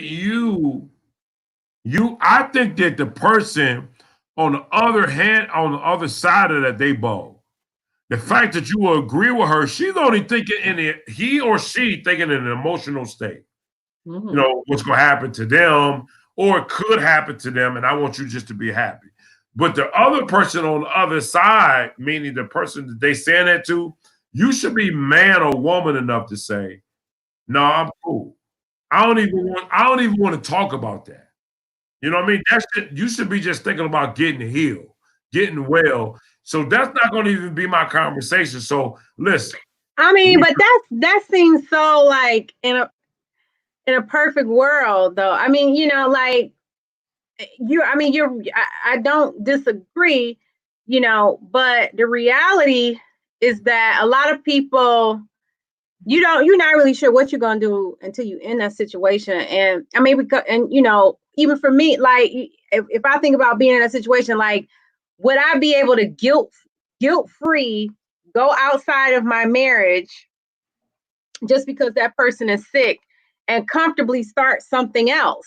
Like, to me, in theory, that would you know what I'm saying? It would be too much guilt on my heart to be able to like have feelings for somebody else when I know that my husband is at home potentially dying. But it happens. I mean, it's a reality for a lot of people, I guess. Yeah. And see, my thing is, go ahead, Lady B. Right, because you never know what people are feeling at that moment. Even from a man perspective, a man, have to have his needs met. We already know that. So what do the man do? But I mean, we talk about both perspectives, whether it's a woman or a man, that they still feel that, listen, okay, I understand she going through these things or he going through these things. So mentally, I need to be able to talk to somebody else on a different type level of perspective, because they're not dealing with cancer. So I can kind of like relieve my mind to talk to someone else on probably even a normal conversation. Because you feel what I'm saying? Because I'm not going through cancer or this type of situation. So my thing is, you still got to be strong enough to say, listen, I got that going on anyway, where I got a support group that I talk to people, but I'm not looking for a relationship because that can even stress you out to make you want to even get better because I'm looking at some other way, or you even saying that I'm looking at a relationship because of what we're going through. How lifeless is that relationship for me to even say I'm looking outside of it during a time that I should be with you even more? You see what I mean? Man or woman. So my thing to that is that, you know, some people have selfish motives, you know. Well, some people feel like, well, I gotta have my needs met. I understand what's going on, but some people don't think like everybody think. They think like, I gotta get my needs met at this moment, you know. Well, but I will jump on and say, like, I mean, yeah, like maybe it doesn't start off with like an intentional search, you know. And again, you know, the world is a big place and there's so many possibilities. But maybe it's just, you know, Tom, like you were saying, it is your need, but just a need to, you know, in order for you to have your cup filled, to take it back to the terminally ill person, you know what I'm saying? You're not going to get your cup filled in that dynamic. So, you know, this person over here is able to talk to you, encourage you, and be your kind of support system as the caretaker of someone who is sick. And it, you know, may blossom into intimate moments or something like that. And maybe you decide like, okay, I don't want to, you know, we're not talking about sex right now, at least not, you know, while my spouse is alive, because, you know, that's the threshold that they set. But intimate conversation, you know, just somebody else there to help you, you know, help you, you know, because you're the caretaker for this person. And then because you get that charge, you know, that little bit of charge, you get your cup filled a little bit. It gives you that much more energy to go back to that situation that's just so sad and pour into it a little bit more. You know what I mean? Yeah, I guess my thing is, I know exactly what you're saying. I get that, and it makes sense. But the fact that you would agree with me, if I'm on my bed and I got this type of disease, I'm throwing it out there just to make you feel comfortable because I really don't know which way I'm gonna go. And you agree to the latter and in terms and respective to the support to say that I'm gonna be faithful this time. No, hey, why you even saying that out your mouth? I'm gonna feel some kind of way in the back of my mind that you saying that I got this disease. I could possibly die. And I'm talking to you, and you go, nigga, you gonna sit there and say that you gonna go, hey, I'm gonna find another person on the side just in case. So would you rather they lie? Like, you know what I'm saying? No, but it's gonna tell me who you really are. It's gonna tell me. But once the person, so I'm saying, like, once the person kind of gives their blessing, like, you know, I know I can't do nothing for you. Go ahead. And again, this person is not gonna tell that person, like, okay, you know what I'm saying? But you know, in their dealings, they run across someone, and you know, like I just mentioned, that scenario unfolds. You know what I'm saying? Maybe they just respectfully, like the person is like, I'm gonna still respect this situation. I'm not gonna tell my spouse, you know what I'm saying? I'm not gonna tell my spouse that I'm dealing with somebody else, but you know. But see, this is the thing. This actually happened. I don't want. I believe. I'm not saying in fact it was an Oprah show where that actually happened. They agreed to that. I don't even want you to say that out your mouth. If you sitting on the bed fighting cancer, and you tell me, hey, go date who you gonna date. I get it. I'm not gonna do that because I'm gonna make sure every day you alive is a happy day, even if it's us in a relationship. If I gotta suffer, I'm not gonna allow you to suffer. That's gonna take your life. I'm gonna be back in the back to say, That's not even a conversation we need to have. Regardless of how I even feel. We don't need to have that conversation. All you need to know is I got your back. You know what I'm saying? Even if I'm out sliding on you. I mean, you know what? Even if I'm out there in the street. Be like, wait a minute. Well, even if I'm out there in them streets, I could be out there in the street. You ain't gonna know that. Because I ain't gonna that's what I'm saying. Right. That's what I'm saying. Like, you wouldn't say that. Right. Lady B like, okay, I'm gonna remember that. Well, I mean, it's because I don't want to make you, I don't want to put you in that place where you thinking about that. But you should be thinking about that. Exactly. All you should be thinking about is getting better. Getting well, exactly. Yeah, that's it. To me, so I'm going to say whatever I got to say, regardless of how I truly feel. You know what I mean? Well, and the fact that this guy wants this, because is it the guy, Lady B? Is it so the guy who had cancer? Mm-hmm. Yeah. So the fact that he's saying, okay, I'm better now. You have to end this. I mean, gives us reason to believe, like you said earlier, he was just saying that to be saying it. He probably didn't really mean it. Yeah. Well, I mean, he's doing better. He's doing better. He's feeling better he's feeling more positive about his life. At that time, he probably wasn't as positive. He thought it was lights out, probably, but he feel a little bit more better. So now he like, I want to spend that time that I'm feeling good with you. Now is she so let me throw this out there. Even if she says, okay, you know, I'll end it because my loyalty is to you. You are my husband. What think about that relationship moving forward? You know what I mean? Is he gonna like be fixated on how was the relationship, how her relationship with this other person compares to their relationship, you know, constantly like in an insecure place, like, you know, this show saying, is this relationship toxic or not? I think just merely anytime you start bringing that third party in, you have introduced a level of toxicity into the relationship. Because again, even if she said like, okay, no doubt, my loyalty is to you. What does that marriage look like moving forward now? It don't look good because obviously in the back of your mind, you're gonna be thinking about however she felt, more so than what she didn't say. Somebody left for top. Let's read this topic. It didn't pull up because it was so big. Hold on. Can you hear me, Lady Lovey T? Yeah, I can hear you. Can you see the top? Read it? Yeah, if you don't mind. From Tony Love Speaks. She says, this topic reminds me of B. Smith and her husband. She has Alzheimer's and his new girlfriend was in the house with him. She helped him take care of his sick wife. They took pictures together.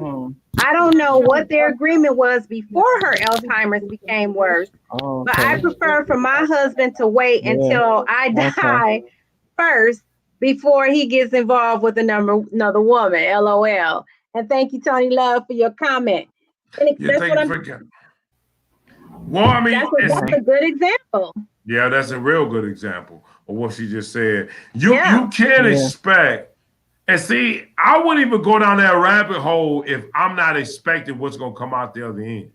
I'm not going to do that because, see, my thing is, what if she's spending more time with him than she is with me, and she got this thing now where he turned her on to new things.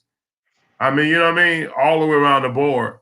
And now y'all done built some kind of intimacy because all you see when you see me is sickness in the past.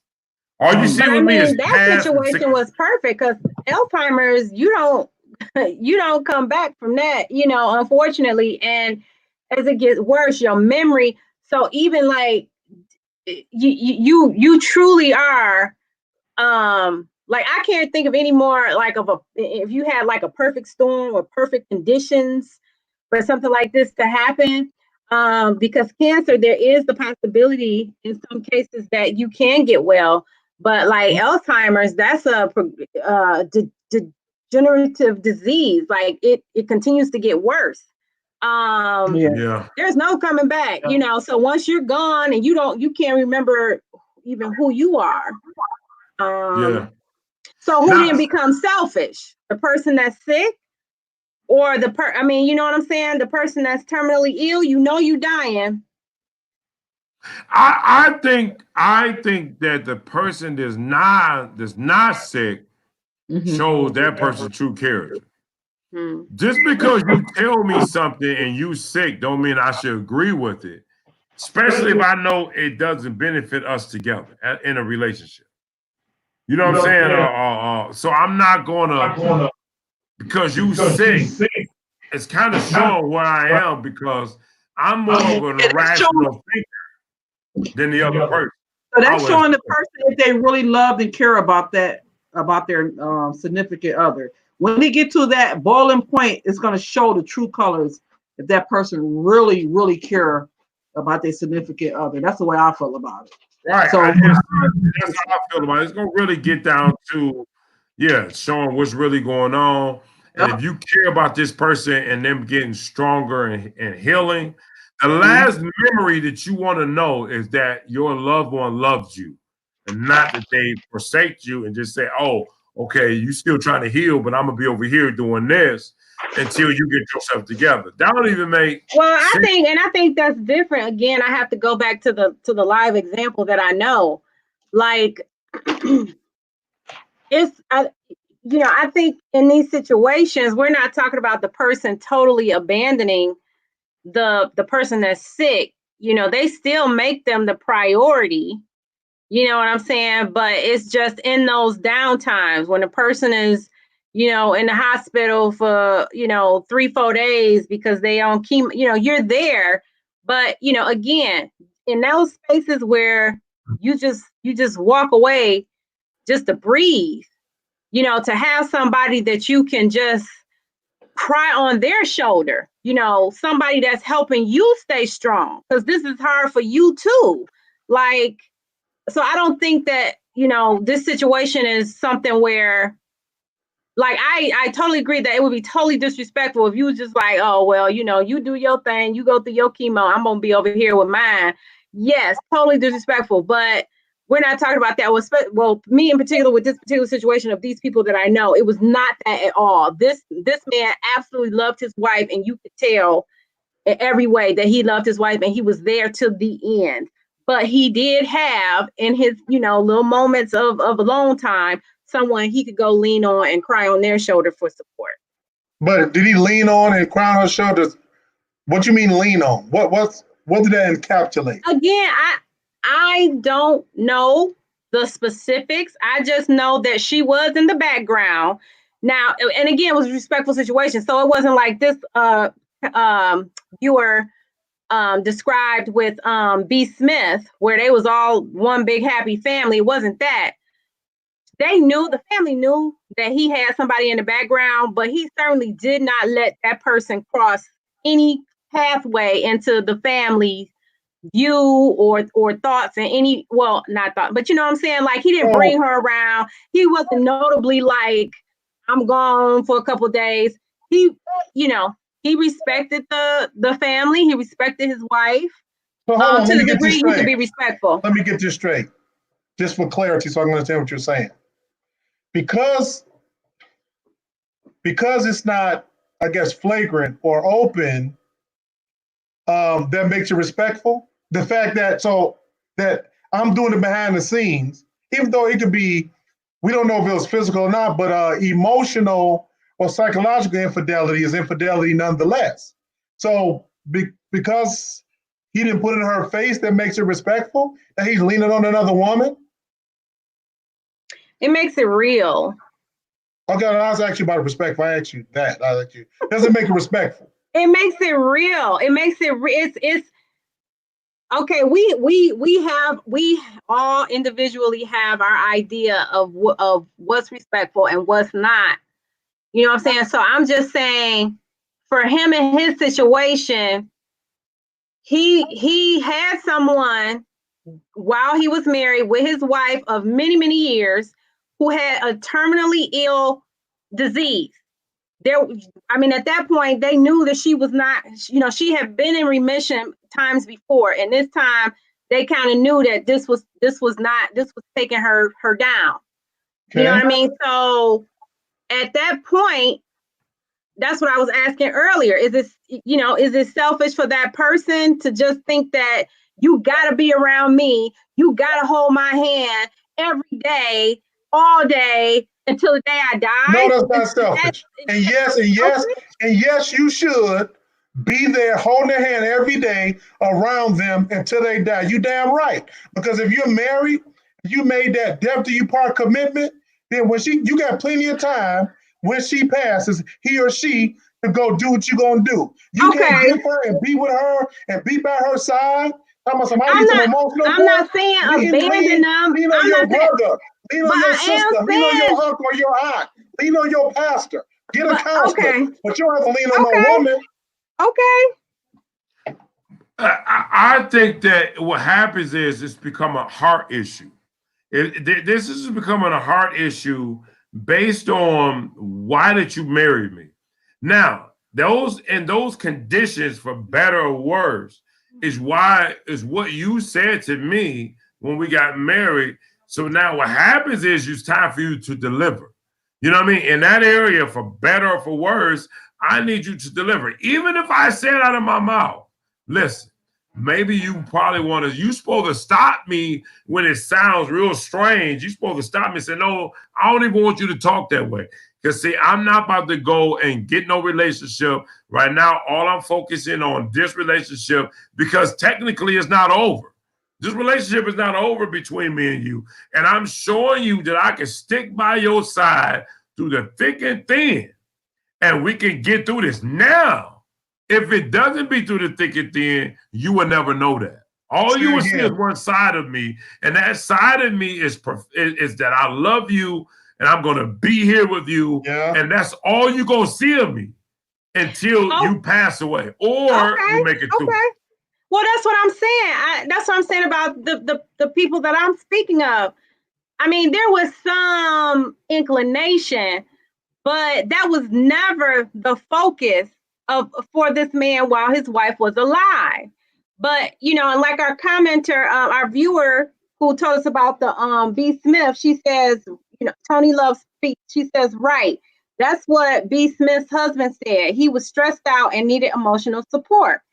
So I'm not saying this for everybody, but I'm saying that I do understand if somebody, if they are so drained and their cup is so empty and they happen to find someone in companionship, I'm not saying you got to go all the way and have sex, but that companion that can help them recharge so that they can take that charged self back to that situation and offer even more. So I guess my question is, I'm gonna give you a real life example. I have been through some. Mine is a real life example. Hold on, I'm saying like personal, me, Robert Warmack III, that I was in a relationship and I was dealing with some things, and I called the guy that you seeing right there, not a woman. I said, bro, this is what's happening. This is what's going on. As a husband, what do you think? And I was leaning on Tone, the guy right there. I had to go to a woman. No, I'm saying though, you can make a choice for emotional support. It don't have to be somebody of the opposite sex. Yeah, that's true. It could be a man. It could be, you're saying that that my support can only come from. No, that's not what I'm saying. I'm not putting the only on that. I'm putting the and. Okay. Well, I guess there it is, that the moment that I'm coming from a place, if this person had cancer, and depending on how traumatized or how deep this thing is, what level 4th, level 3rd, I don't know, and this person got a certain time to die, or maybe they don't. The fact remains is that the spouse is in it for the beginning to the end. And I would think that even if that person who has the cancer would speak out, they're speaking out from an emotional standpoint to say that, listen, I want to make sure you're happy. And that's all, to me, that's all he's saying. I want to make sure you're happy. So from my perspective, if I don't have that, I should be able to meet you in that place and say, listen, I'm happy. I wouldn't have been, only so that you can heal. I'm not going to say that, listen, I'm going to be honest with you, nigga. Since you got cancer, I feel bad. I've been blue every day. Nigga, I wish you could go to the restaurant, but you can't even go to the restaurant with me. I want out of this relationship. You're going to be, that's an out cold. You know, that's an out cold relationship. For that person to say, listen, I'm going to keep my feelings to myself. And I got some good days and I got some bad days. Mm-hmm. But I'm going to keep those days to myself because I know your days are worse than mine. So I'm going to go ahead. All I'm saying is for some people, okay, not everybody. Some people have a stronger constitution and are, live more holy than others. And but I'm saying, Tone, in that very way, you know what I'm saying? But for some people, the build-up gets so great. And RW3, I hear you. Why not go to their pastor? Why not go, who knows why? But I'm just saying, like, for some people, being able to have a companion on an intimate level might be helpful. That's all I'm saying. So now, is there a difference between that person breaking off and getting into another relationship at the same time going online and pulling up porn? Is there a difference? I mean, I know you want the intimate conversation. You can get that from your nigga. You know what I mean? You can call up your sister. You can call up, who you need to call up to make this be, I need to just talk to somebody so that I can just vent sometimes. You can do that with your sister. You can do that with your homie. You know what I mean? I'm saying, on the other part, you can go online. You see what I'm saying? If in terms of you just going off and you sitting there coughing and you might be, what if you got a bad day and your spouse somewhere doing something physical with this person and you got a bad day? You sitting there, coughing, drinking weed, and you sitting there enjoying yourself. To me, it's just that it's a lot of emotions up in there. It is a lot. And just to answer your question, like, I wouldn't have a problem with porn. We grown as hell at that point, and I would, to me, that would keep it real. That would keep it on a real level than you trying to continuously present a perfect self, because I would know that something about that perfect self is a lie, because nobody's perfect. So if you come to me and you say, like, babe, I got, I've been really feeling, and I need to, so I just been on some porn sites. Like, to me, I trade for you keeping it real than giving me some false image of who you are or what's really going on. And see, now that's keeping it 100. Yeah. Not knowing how the relationship will work out in the end. But at least that person who's on or going through this trauma, experience, that they will at least know they can see that you have their support. More so that you just don't have the support and say, yeah, when you get better, I'm going to holler back. You know what I mean? I'm going to holler back when you get, that's you bold at that point. I think you bold at that point. Yeah, that's bold. And I'm not, we throwing these out here we throwing stuff out there, just different situations that could happen, whether we have our own personal experience or not. I'm just throwing these out there to know, even if we both sit there agree, maybe you shouldn't have never agreed. How you know that person ain't even testing you? Just to see where you at. You know what I mean? If you're going to give in and say, he or she wasn't no good from the get up. You see what I mean? So it's so many things. So many. Because we can give them kudos. We can give them kudos for having an open dialogue, but you know, again, once you open that can of worms, once you open that Pandora's box, you know, I would really wonder how do they move on from that, even if she agreed. But it's, I mean, the tone of the question was that she, and correct me if I'm wrong, Lady B, she did not want to give up the new relationship. So that's added another layer of complexity to the situation. Well, it's almost like, what was the name of that movie that my man told his wife to sleep with the other guy for $1 million? Oh, Indecent Proposal. Okay, Indecent Proposal. To me, it'd be like that situation. Either more so, I don't know, maybe more so with the guy than the female. The guy gonna want to understand what happened. You got to give me details. And see, that's what messed up Indecent Proposal. You seen the money there, $1 million. I'm gonna allow my wife to sleep with you for $1 million. You can't tell me in the back of his mind that he wasn't taunted. As him being a man and say, what happened? What did you do? Right. Y'all know all the other pieces to that. I don't even want to, I'm trying to keep it clean. But what I'm saying is that's the same situation. An indecent proposal has been brought to me. You say that you want me to do it, but do you really want me to do it? Right. Yeah, he started getting his feelings. He started getting his feelings about that. When he started feeling better. And even with this particular situation, and even the person with the illness, I don't think with the pain and all the emotional baggage and what they're dealing with, I don't even think they're in a rational state of mind. I said, oh, you can go and step off and do other things because I'm sick. I don't even see that person as being a rational thinker at that point. So like you said earlier, Tom, you said, you know what? No, you know what? I'm gonna stop you right there. I'm gonna be right by your side.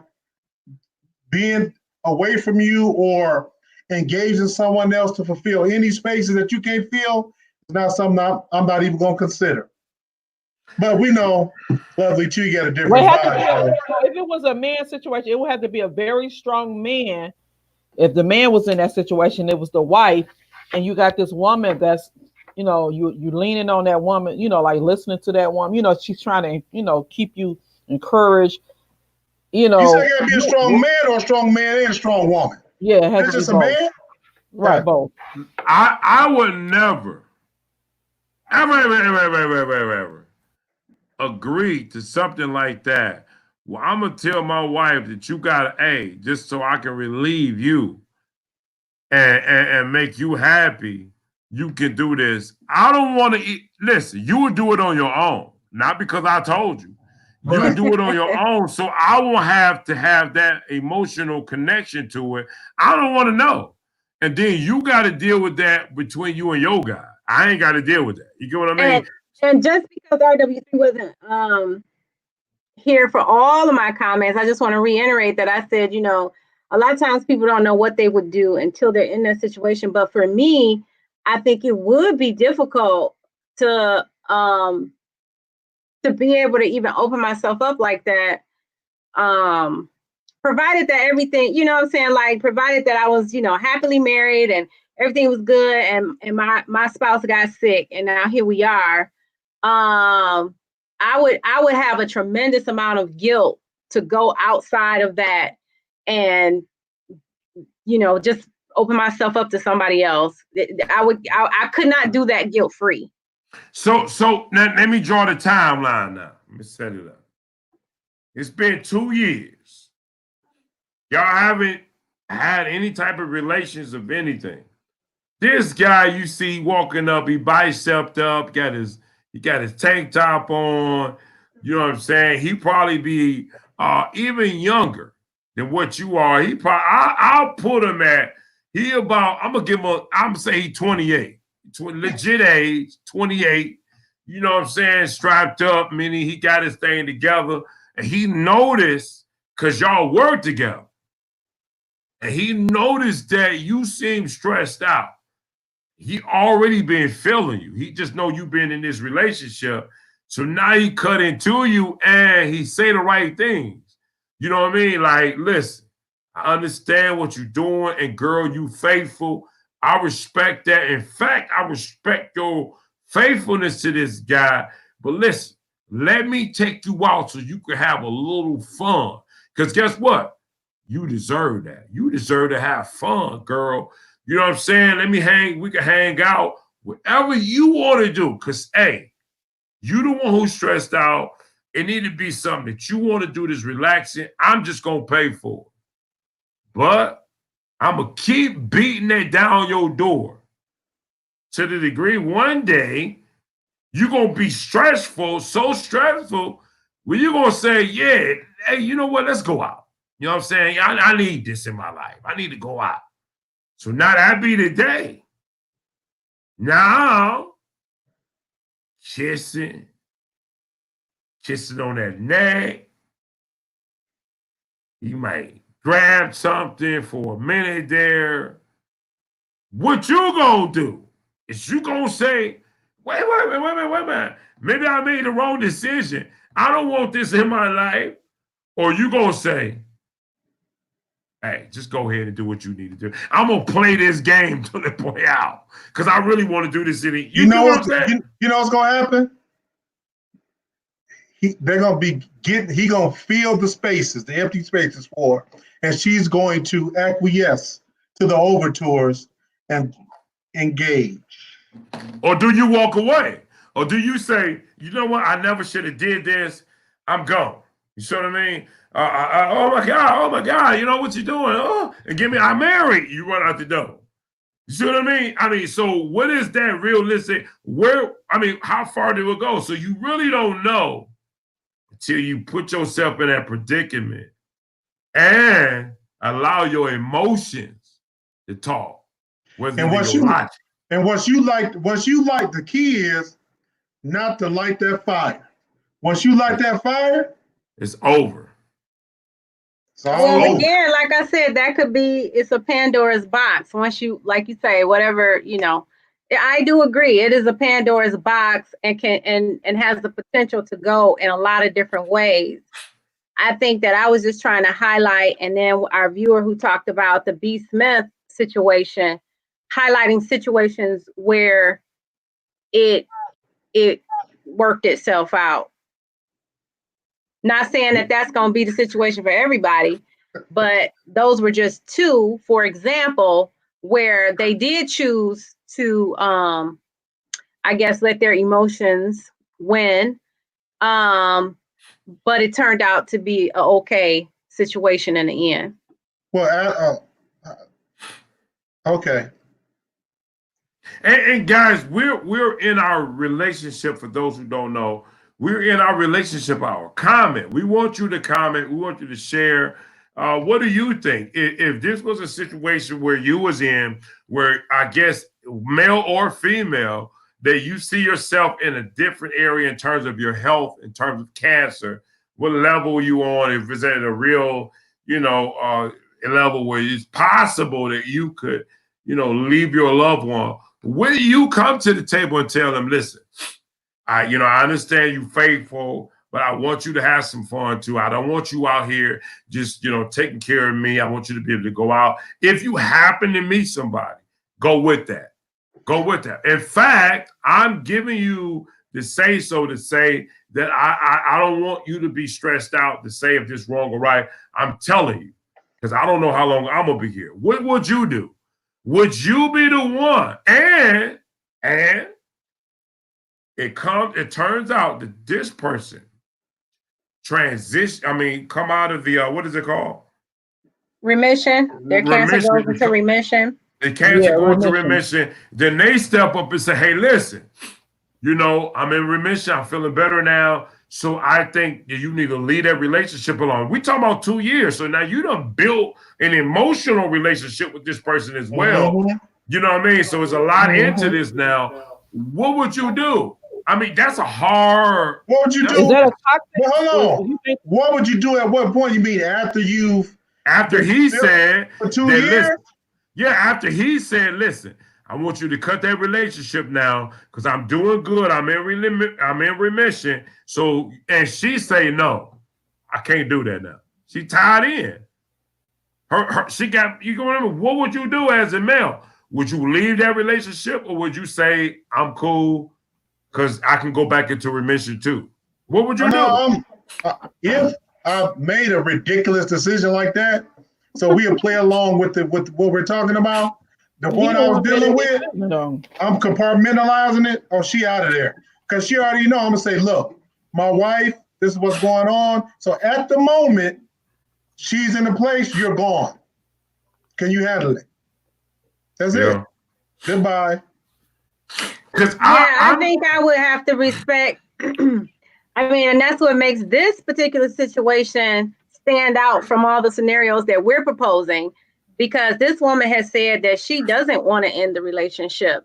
So that adds a layer of complexity. But I think, you know, like Robert said, just playing it out, I would certainly, you know, respect my marriage and say, okay, you know, whatever we had, you know, like Robert said, that conversation would have to be held in the beginning, probably, you know, and have the situation explained and let them know, like, if there is any point at which, you know, my spouse gets better, or there's a possibility that, you know, life is extended for them, well, you know, this thing is over. Yeah, what if that person is crazy? What if that person is crazy? Like, no, I don't want, this ain't over. No, Well, at that time, then you got the right to do whatever that you feel is necessary. But my thing is what if? Now, I'm going to make it even harder. I hear what you saying, Lovely T, but what if that person now, we talking 2 years, emotional, what? There's some emotional ties to this relationship now. So even though I say to myself, you know, yeah, he back together now. How can you know you strong enough to say I can walk away? Because now there's emotional, you done built emotions for this person. Well, and that's what I mean. That's and you know, certainly, you know, all of you who have been married can speak to this better than myself, but that's when the marriage becomes bigger and it's put first, and not as opposed to your own personal need. The marriage is the bigger thing that you submit to, not your own personal needs. So regardless of your feelings for that other person, you make a commitment and you carry out that commitment with your spouse. So it's not a decision based on emotion. It's a decision based in you know, logic, values, your marriage. You know, and it takes some emotional maturity probably to do that and not succumb to how you feel or how this other person makes you feel. Wouldn't it be easier just to tell your spouse in that situation, I'm not trying to holler at nobody else right now. I'm cool because I want to see how this play out, because you're saying to yourself that that's what I was in this relationship for from the beginning. You know, I'm into the sexual need, been taken care of, and you are stimulating my understand, my logic, my mindset, physically, mentally. Like Tony Love said, I know we mentioned it. She said sickness and in health. Yeah, that's what it really comes down to. From at least, you know, if you're telling that spouse, sickness and health, I'm standing by this. It don't matter. Because for one, I'm not even in the relationship. So I'm not even going, I don't even know, my emotions not tied up. So I'm going to cut that before it even happened. Now, if my emotions get caught up because you told me to do this and I agreed, I can't tell you what's going to happen. I might leave you and now only love you emotionally, meaning because of what you're going through. You know what I mean? And I'm with this person now that you told me to go be with. You know what I mean? So I can't play that game. So I need to snuff that out before it even happened and say, no, we can't do that. No, we can't do that. What do you guys think about that? Yeah. You know, what do you guys think about that? For those who are already on the live, do you believe that, you know, would you even just snuff that out or just reject that because you know that your spouse, the one that had cancer, is speaking only out of emotion? Yeah, it could be on drugs. They could be on a lot of drugs when they make that decision too. Yeah, So, or just an emotional from an emotional point of view because they just want to see the other person happy because they love them that much. You know what I mean? But I think that it's got to be that other person who say that I know you see this in me, but all I want you to remember is that I love you and I'm not talking to anybody else. And I'm not even going to tell you until this relationship over. You know what I mean? I don't even want you to think that way. Even if I'm cheating on you behind back, I can still be cheating on you and don't tell you that. That's even worse. That's bad too. That's bad too. But at least you don't know. No, that's not good. That's not good. Now we're talking about the lovely tea philosophy. That's not good. No, that's not philosophy. In my opinion, Donovan said, in my opinion, once they agreed to an open relationship, the relationship was over at that point. Woo! Wow. That's deep. I mean, it is a Pandora's box. That's right. And RW3, I just bring a reality. That's all. It doesn't mean that I have adopted these values for myself or my own personal life. I just try to represent like the ideal versus what really goes on out here. That's all I'm doing. But if this person is being open, why go behind their back and sneak and cheat?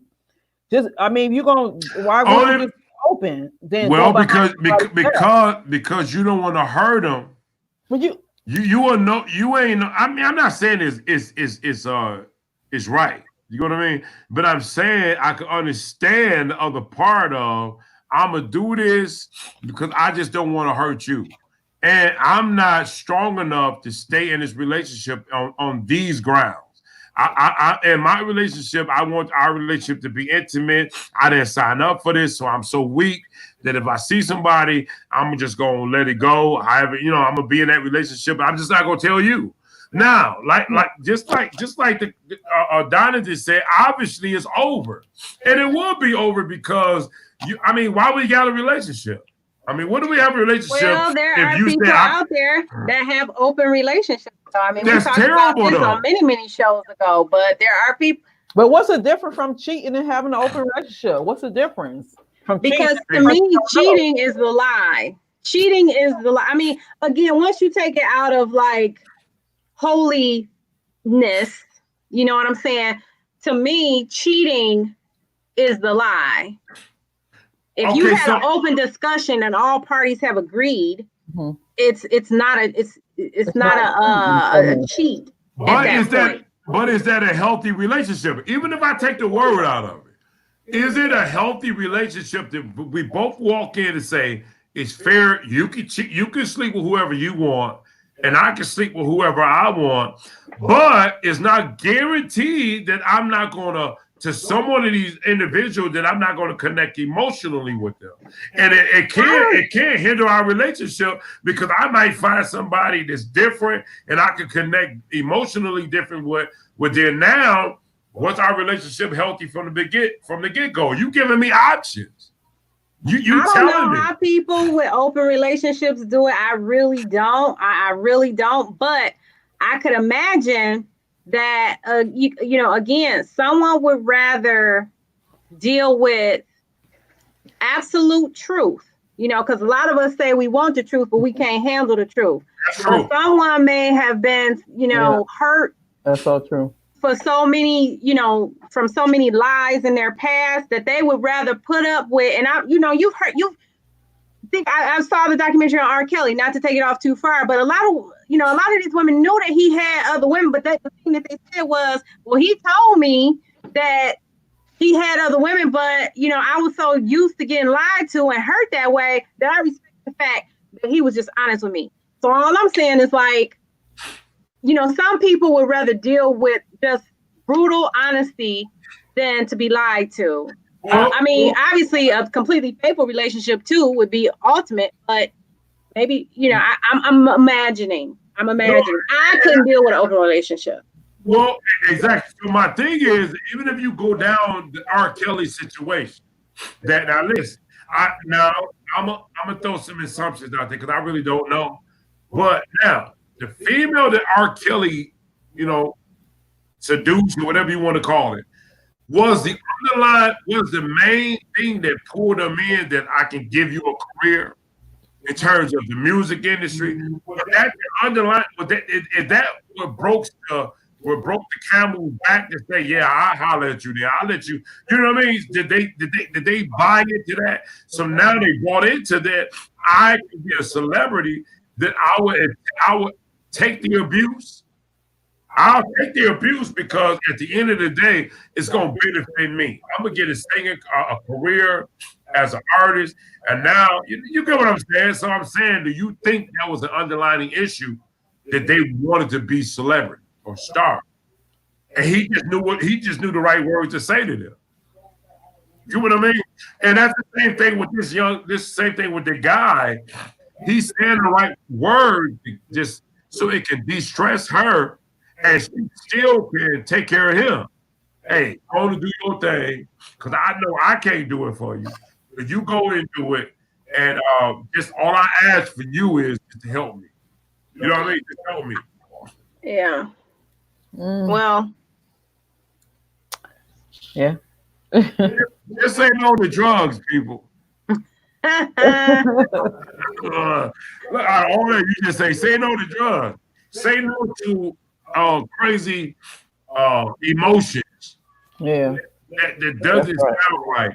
I mean, I don't know the right word to say. You know, all I would say is, yeah, it's different strokes for different folks. And I think when you seek out a genuine, authentic bond with someone, you know, and that's why, you know, it seems like I'm so I don't know, outlandish and unchristian, but I am. But I truly am. I just think that though that bond and that genuineness looks different for each individual. You know what I mean? So while we can sit here and judge, you know, someone who might go outside of their marriage when their spouse is terminally ill, I'm just saying there's room in this universe for those two people. If they have an understanding, if they agree, you know what I'm saying, then that works for them. That works for them. So. But now, what did she say? It went away. She said, Tony said, I am connected to people on Facebook who are in open relationships or poly. They usually very open with each other about their own partners. So they still have control over their relationship in some kind of way. I would say it's interesting. I agree with that. So now here we go. Now, if we come to the table and we express our open relationship and we agree to that, then that's on you and me, whatever happens. But if I'm telling you that I'm allowing you to go into this relationship with this individual only because I'm sick, that's different. Now, that's your call, the person who's not sick, to say, wait a minute, are you basing this on because of what you're going through? I'm still here with you. I'm not, you get what I mean? To me, those different circumstances than an open relationship that we both agree and whatever happened, just happened. Well, who do you guys think in this situation, right? Who has the greater, I don't even know what the word is. So should the guy who said it's okay because he gave permission chalk it up, you know, because he gave permission, and if she doesn't want to end the relationship, you know, he should, you know, either leave the situation altogether, but he can't really like get mad at her because he gave her permission. No. Or is more. She's 100% at fault and responsible. Yes, I agree. Why? 100%, I agree. 100%. I agree with that. 100%. Why? Hold on. Let me say this to you, because oh my God. Lady B made a point. I'm gonna make some assumptions. One thing, of course, the people with cancer, sometimes we know the side effects to chemo or medication and things that you're dealing with. Sometimes the person might be, I'm assuming they're dealing with pain. I just don't believe, in the context of all that trauma, that person in their right mind making that suggestion. You have to be the responsible person to say, no, babe, hey, no, because like Tone made a great point.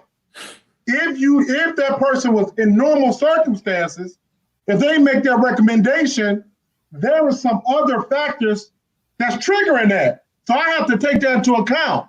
Unless we were talking about this, hey, at some point we was going to have an open relationship anyway, and now we're doing it. But if that's never been our MO, no. So now that he's come to remission, now that he's come back to his right mind, we're going to say, now it's like, no, I don't want that. That's my point. He or she is an underlining hoe. She is. Huh? Wow. They're underlining Really? hoe. Because you already I'm had doing my that tone inside today. you. I'm eating in the podcast. I'm doing like my tone today. Right. What's that you eating, RW3? Wings. Oh. You are underlining hoe, whether you were the guy or the girl. This already been inside you. It's been there. No, that is not the case. It's not, Tone. It's there, Tone. That is. You would go behind and cheat. You wouldn't tell the person. So are you an undercover hoe? Well, I tell you what. As long as I don't know about it, I don't got to worry about it. But my thing is, Oh my God. but I mean, come on. My thing is this. You underlining hoe if you say yeah. Oh, you know what? I understand what you're saying. You right, Tone. I do need a little bit in my life. I do need. You right.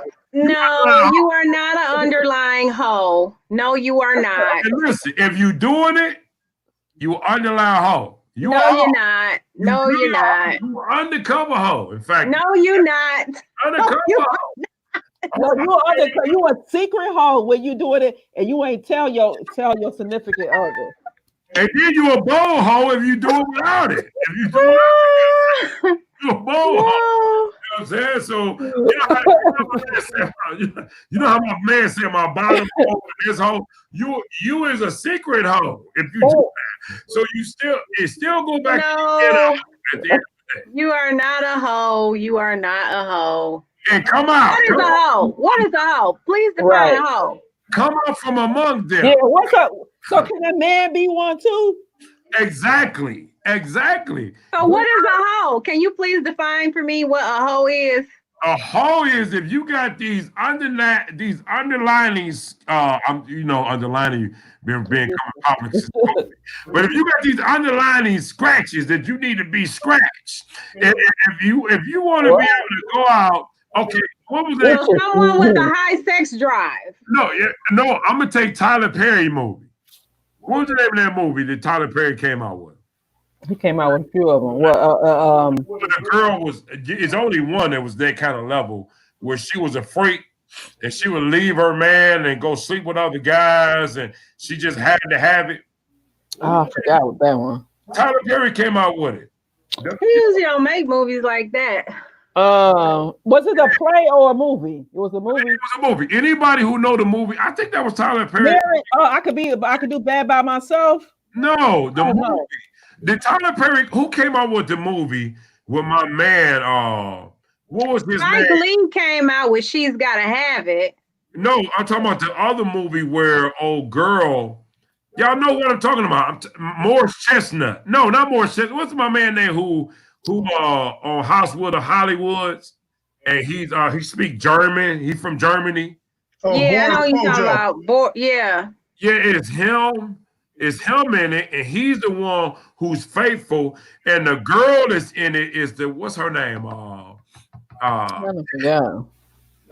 If y'all know the movie, somebody. Wait a minute. The one that he's in, it's the guy that hosted Soul Train for a minute, and he's on CSI. I think if this is the one you're talking about. Shamar Moore. Yeah, is that the one you're talking about, Shamar Moore? No, And the girl is she was in a violent relationship, and then she went. No, that story. I thought it was the one that Warmax, the RW3 said. The guy you said. Okay. You know who I'm talking about? I'm trying to see. If you watch Housewives of Hollywood, you will know who I'm talking about. And well, anyway, in the movie, she couldn't, even though she was sleeping with her husband, it wasn't enough for her. She would just go to clubs and have sex with men. Did she end up meeting this guy who was a little bit more controlling?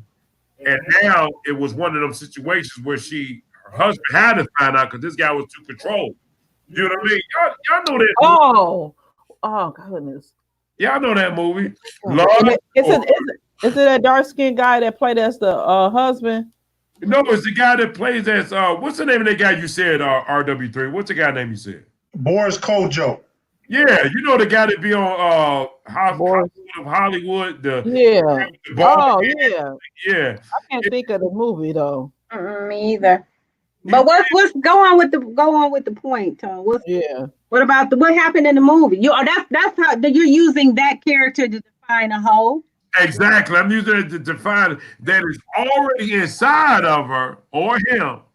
It's just you just giving me some reason to pull it out. You know, you already got that whole spirit inside you. You right, Tom. Yeah, you just want to. I'm just helping you. RW3, can you say more than you're right, Tom? Right. You just agreeing with everything. No, you breaking it down. No, so my goodness. Be broken. The fact that she gonna go out, she got that whole spirit, Jezebel. She already got it. If I tell you, listen, baby. All I want she or he. Well, right.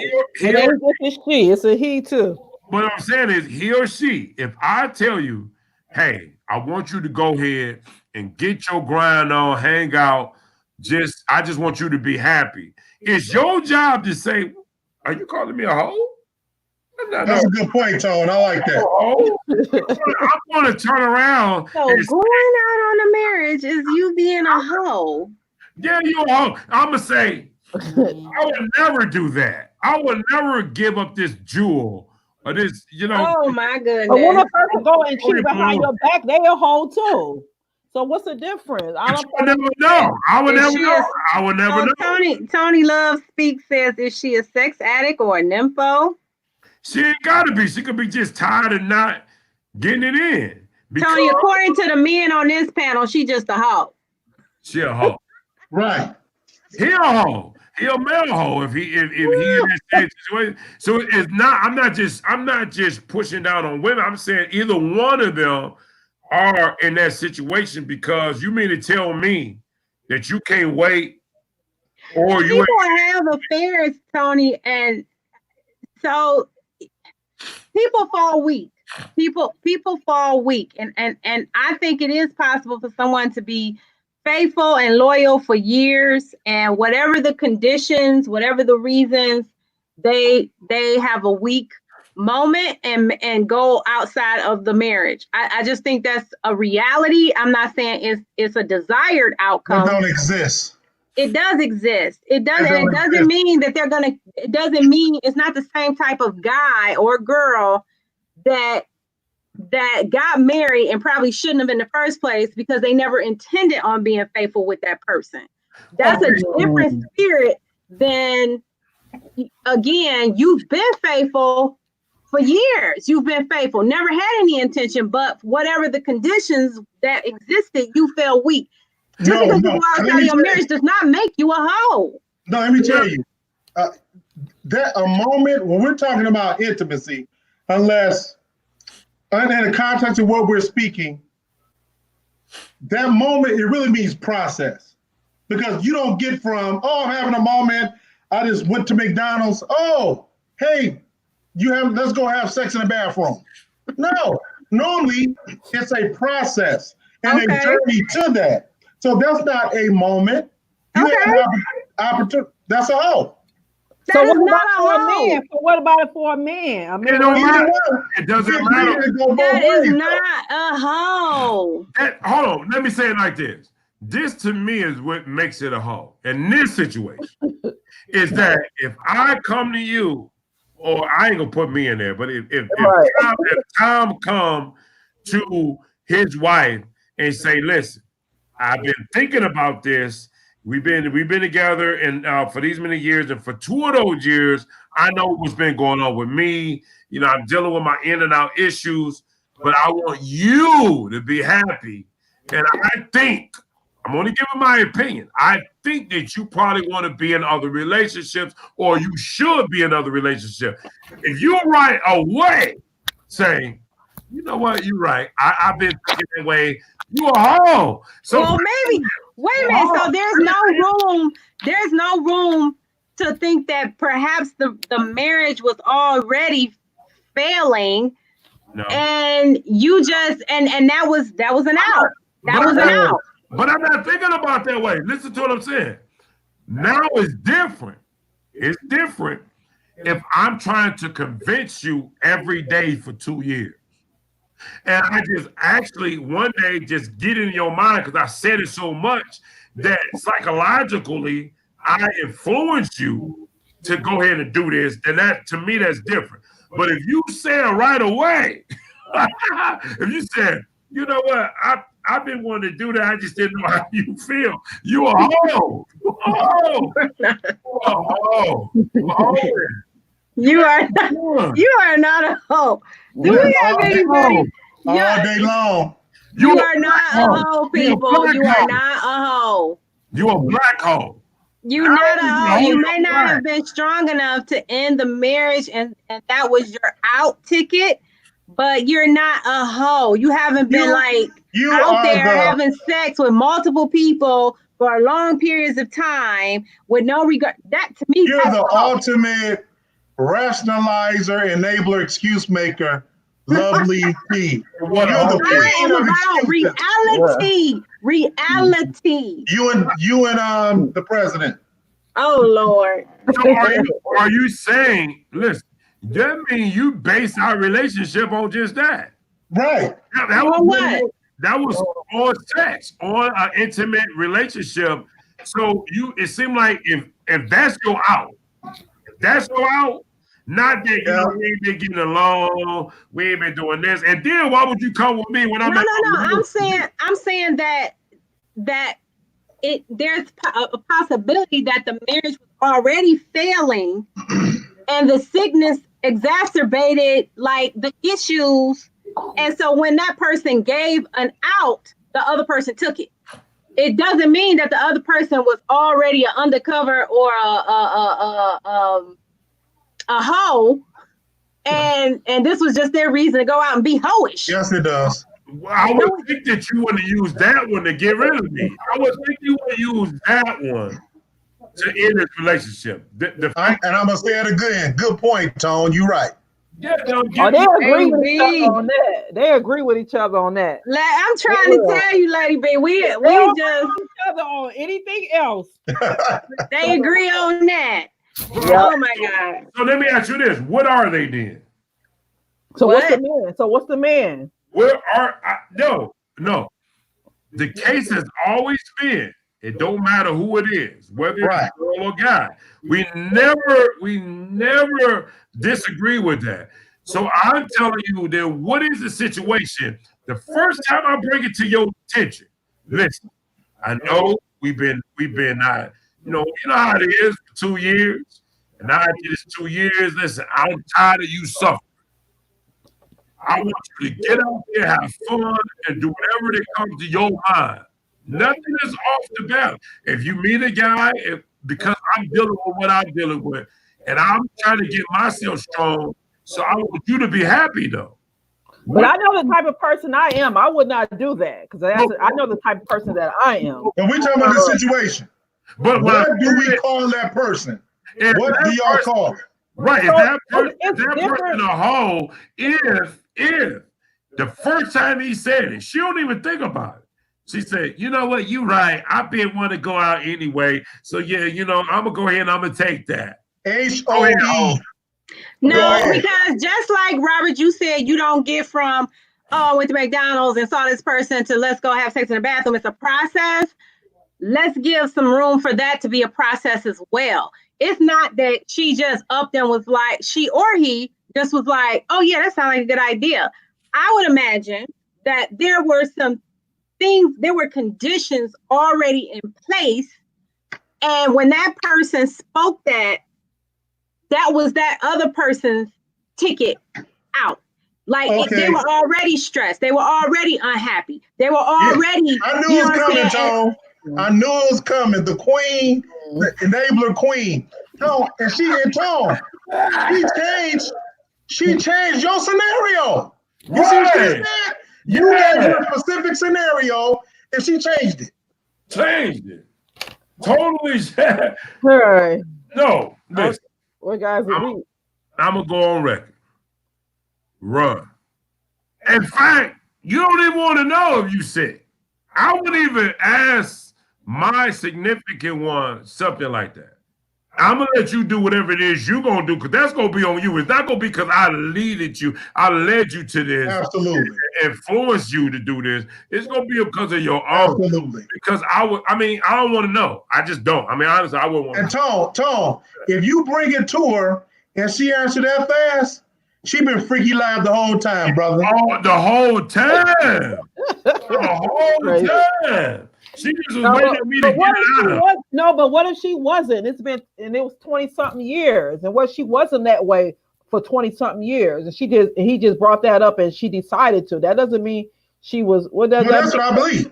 She been freaky live the whole time. I agree, Lady B. I agree. No, I'm just talking about first from that perspective. I don't, No, I mean, but that's what I'm saying. Let's give room for that perspective to even exist. You know what I'm saying? She or he doesn't have to be a hoe. It's going to be questionable. It's going to be definitely questionable, the fact that you reacted that quick. And you didn't even consider our relationship, that you would say even quickly, no, you just, you don't know what you said. I would never do that. You ain't even giving yourself a chance to even say something. But then you said that the person would go, you would rather to do it secretly and then to be open about it. What's the difference? What's the difference? Well, for that matter, it's gonna play on my intellect. It's gonna play on my emotions, and it can actually harm my health, because I'm more concentrated on that. Lie to me. I'd rather for you to lie to me than for you to tell me something that is gonna take an effect to me, because I'm gonna believe what you just said. You know what I mean? Because I'm not going to expect for you to go out and do this kind of stuff.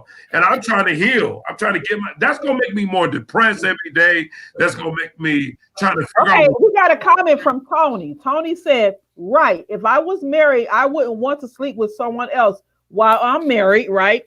If your partner say it's okay for you to go out and have fun, that doesn't mean sex is involved. It could be just honest fun.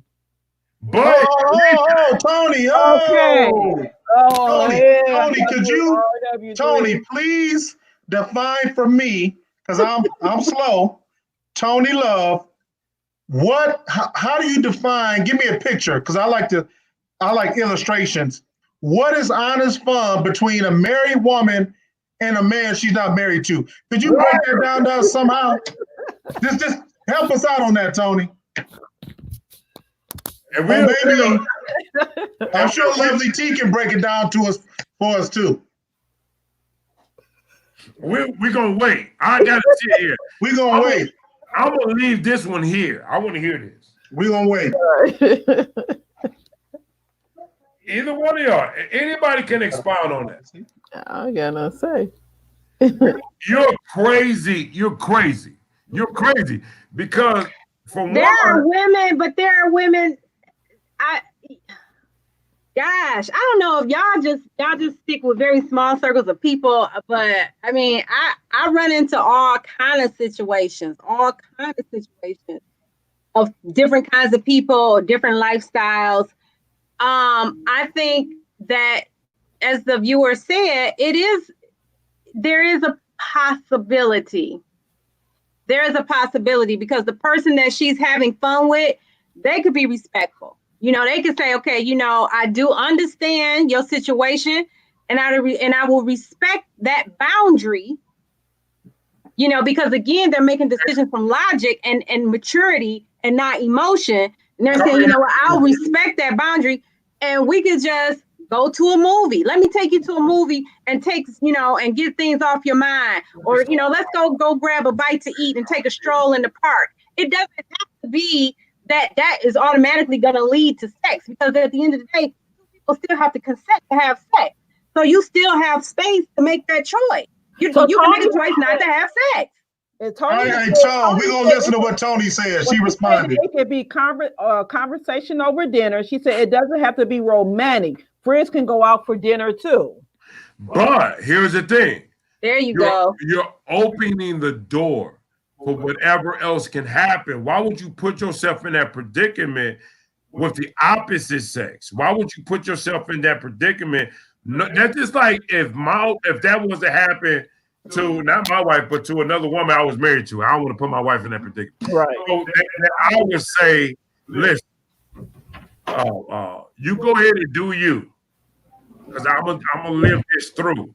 You know what I mean? The fact that y'all would get in a relationship with somebody else, y'all talking, and if me and her is not intimately inclined, what do you think gonna happen? And you actually giving it to this, you giving her the leg room to make this thing happen, and you talking to her, telling her it's all right. You're giving your wife permission, or your husband permission, to cheat on you. But I think that I just, you know, I give people more credit. I don't think that everybody that starts off a certain way, all of them end up in the same end point, which is in the bed together. I believe that there are people that, regardless of their emotions, will respect boundaries. They respect the boundaries that have been set. Now, maybe once the spouse, if they do pass away, you know what I'm saying, then they can be open to take the relationship to another level. But I do think it's possible for people to interact, have fun, and respect boundaries. If you can respect those boundaries. And see, that's the thing. Why would I put myself in that predicament to challenge my emotions with this person? What if they got me on the down day? And that day can be that possibly day that I become intimate with that other person, other than the person I said that I'm giving my life to. So I'm saying you put yourself in a dangerous position. Okay, Tony said it's all about self-control and respecting each other. So I agree with what was said earlier. You have to be emotionally mature. And I don't think I think that you're making it harder for you. I'm not saying that it can't be done, but I think that it's going to make it hard. I don't want things to be harder on me. I want it to be easy on me. So if I know that if I just say that I'm not even looking down that road, now if something happened to my loved one, then we'll talk about those issues after the fact. But what if something like in this situation, there's a recovery? Because sometimes people could be in vulnerable states, and you don't want to get somebody when they're in that vulnerability, you know, as a man or a woman, because they are liable to whatever. So you don't want to, you don't want to ever get a person when they're vulnerable, in that vulnerable state. So. And you don't want to put them in that predicament. So for me, you're home. So again, I want you to we gotta wrap this up, y'all. Queen Enabler, I want you to answer this for me. Who is that? Who is that lady? Queen Enabler. Who is that lady? I don't know. I don't know. I don't see a Queen Enabler on the list here. That's why you laughed. Anyway, so my question is this then. And I always had this thought towards relationship. What is it that if I'm married, that I'm just going to throw different people out there, because I know excuse makers are going to say, oh, what if the person ain't got this? Or what if the person ain't got that? What is it?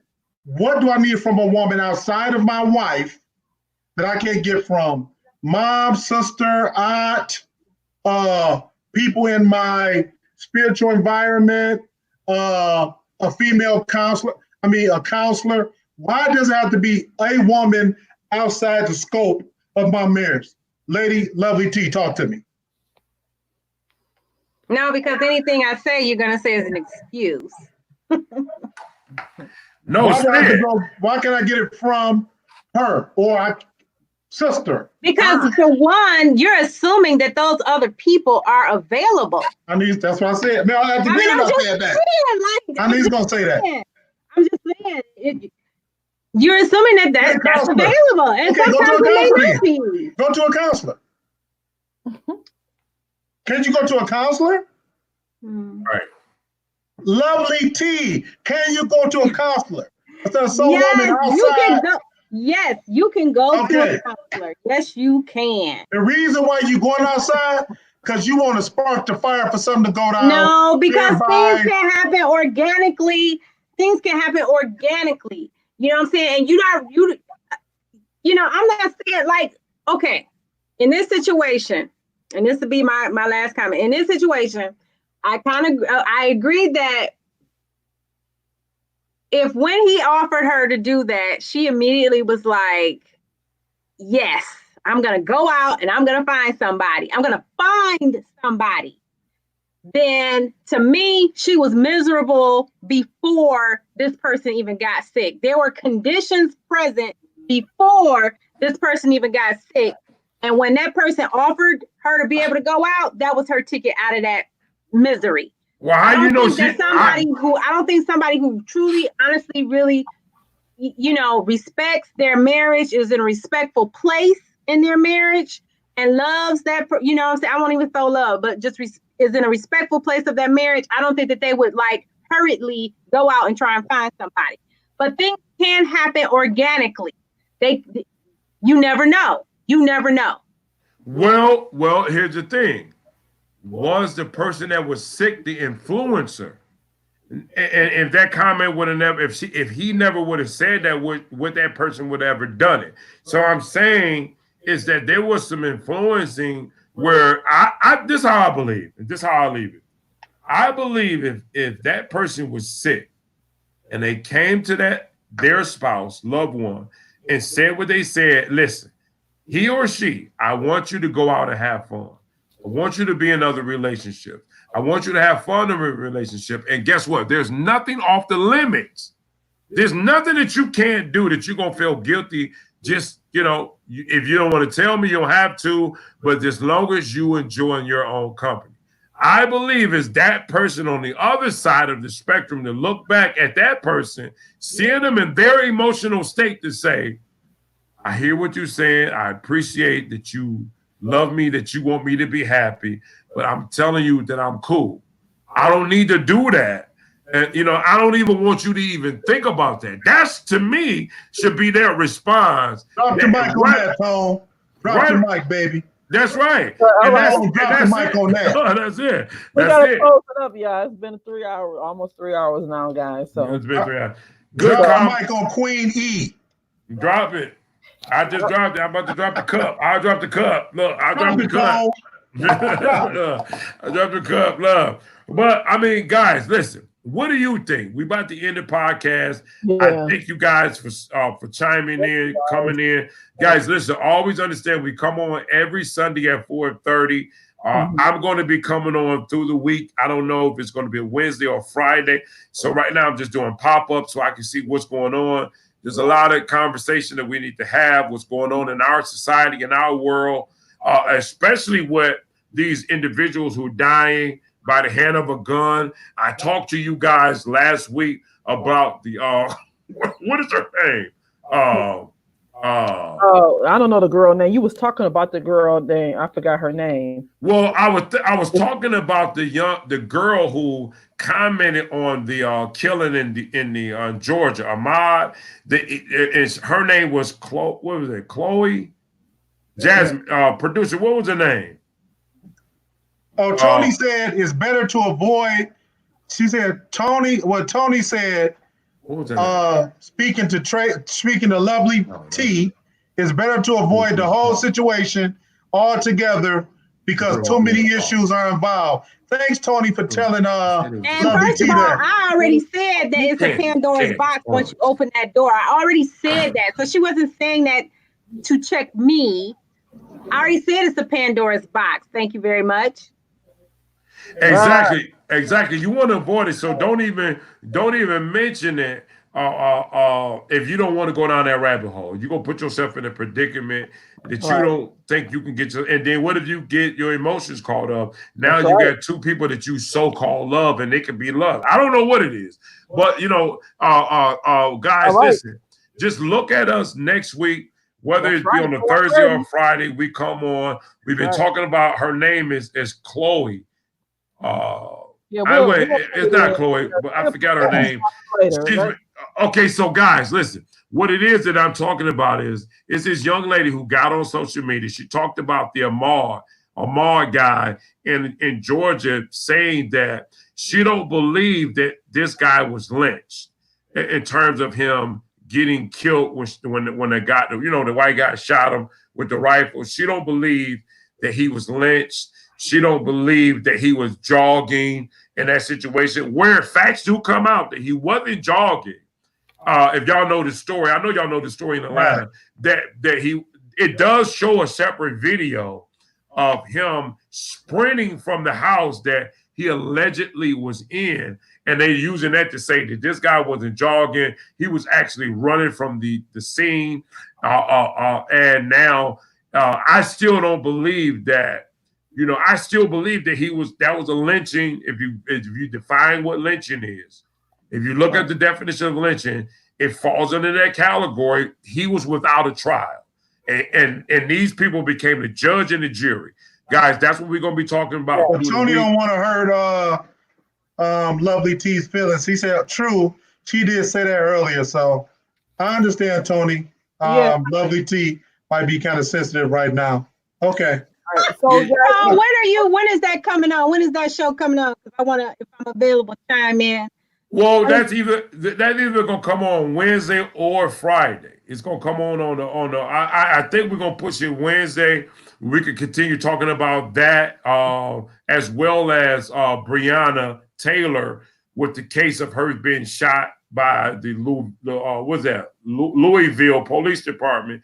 Came in there, raided the house, shot this woman, killed her dead, and the boyfriend ended up shooting. Was he valid for pulling the trigger, not knowing that somebody breaking in his house? He didn't know these were police officers coming in his house. This guy facing murder now because of this situation. We're going to talk about that on Wednesday, probably more so in the afternoon. I think about a 4 o'clock hour. We're going to talk about that. I want to know what you think.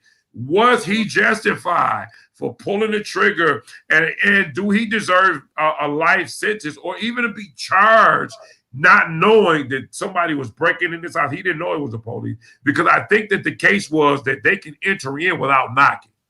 So, I mean, look at that situation, so let me know what you think. And guys, we'll be coming in. Last but not least, we want you to get your videos in.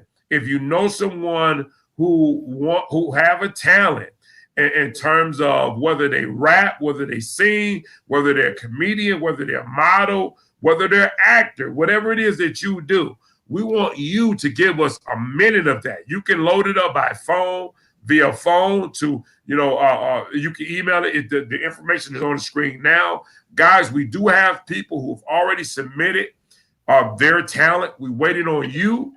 You can submit your talent, and guess what? You can win up to $100. You can win up to $100 instantly to your Cash App. Guys, we're waiting on you. Whatever talent that you have, let us know. Thank you, guys. Thank you for tuning in. Have a great week. So, guys, we'll just say have a great weekend, and thank you for tuning in. And we'll see you next Sunday, as well as stay tuned for a pop-up on Wednesday. We'll finish talking about this. All right, guys. See you later. Peace out, guys. Talk to you soon.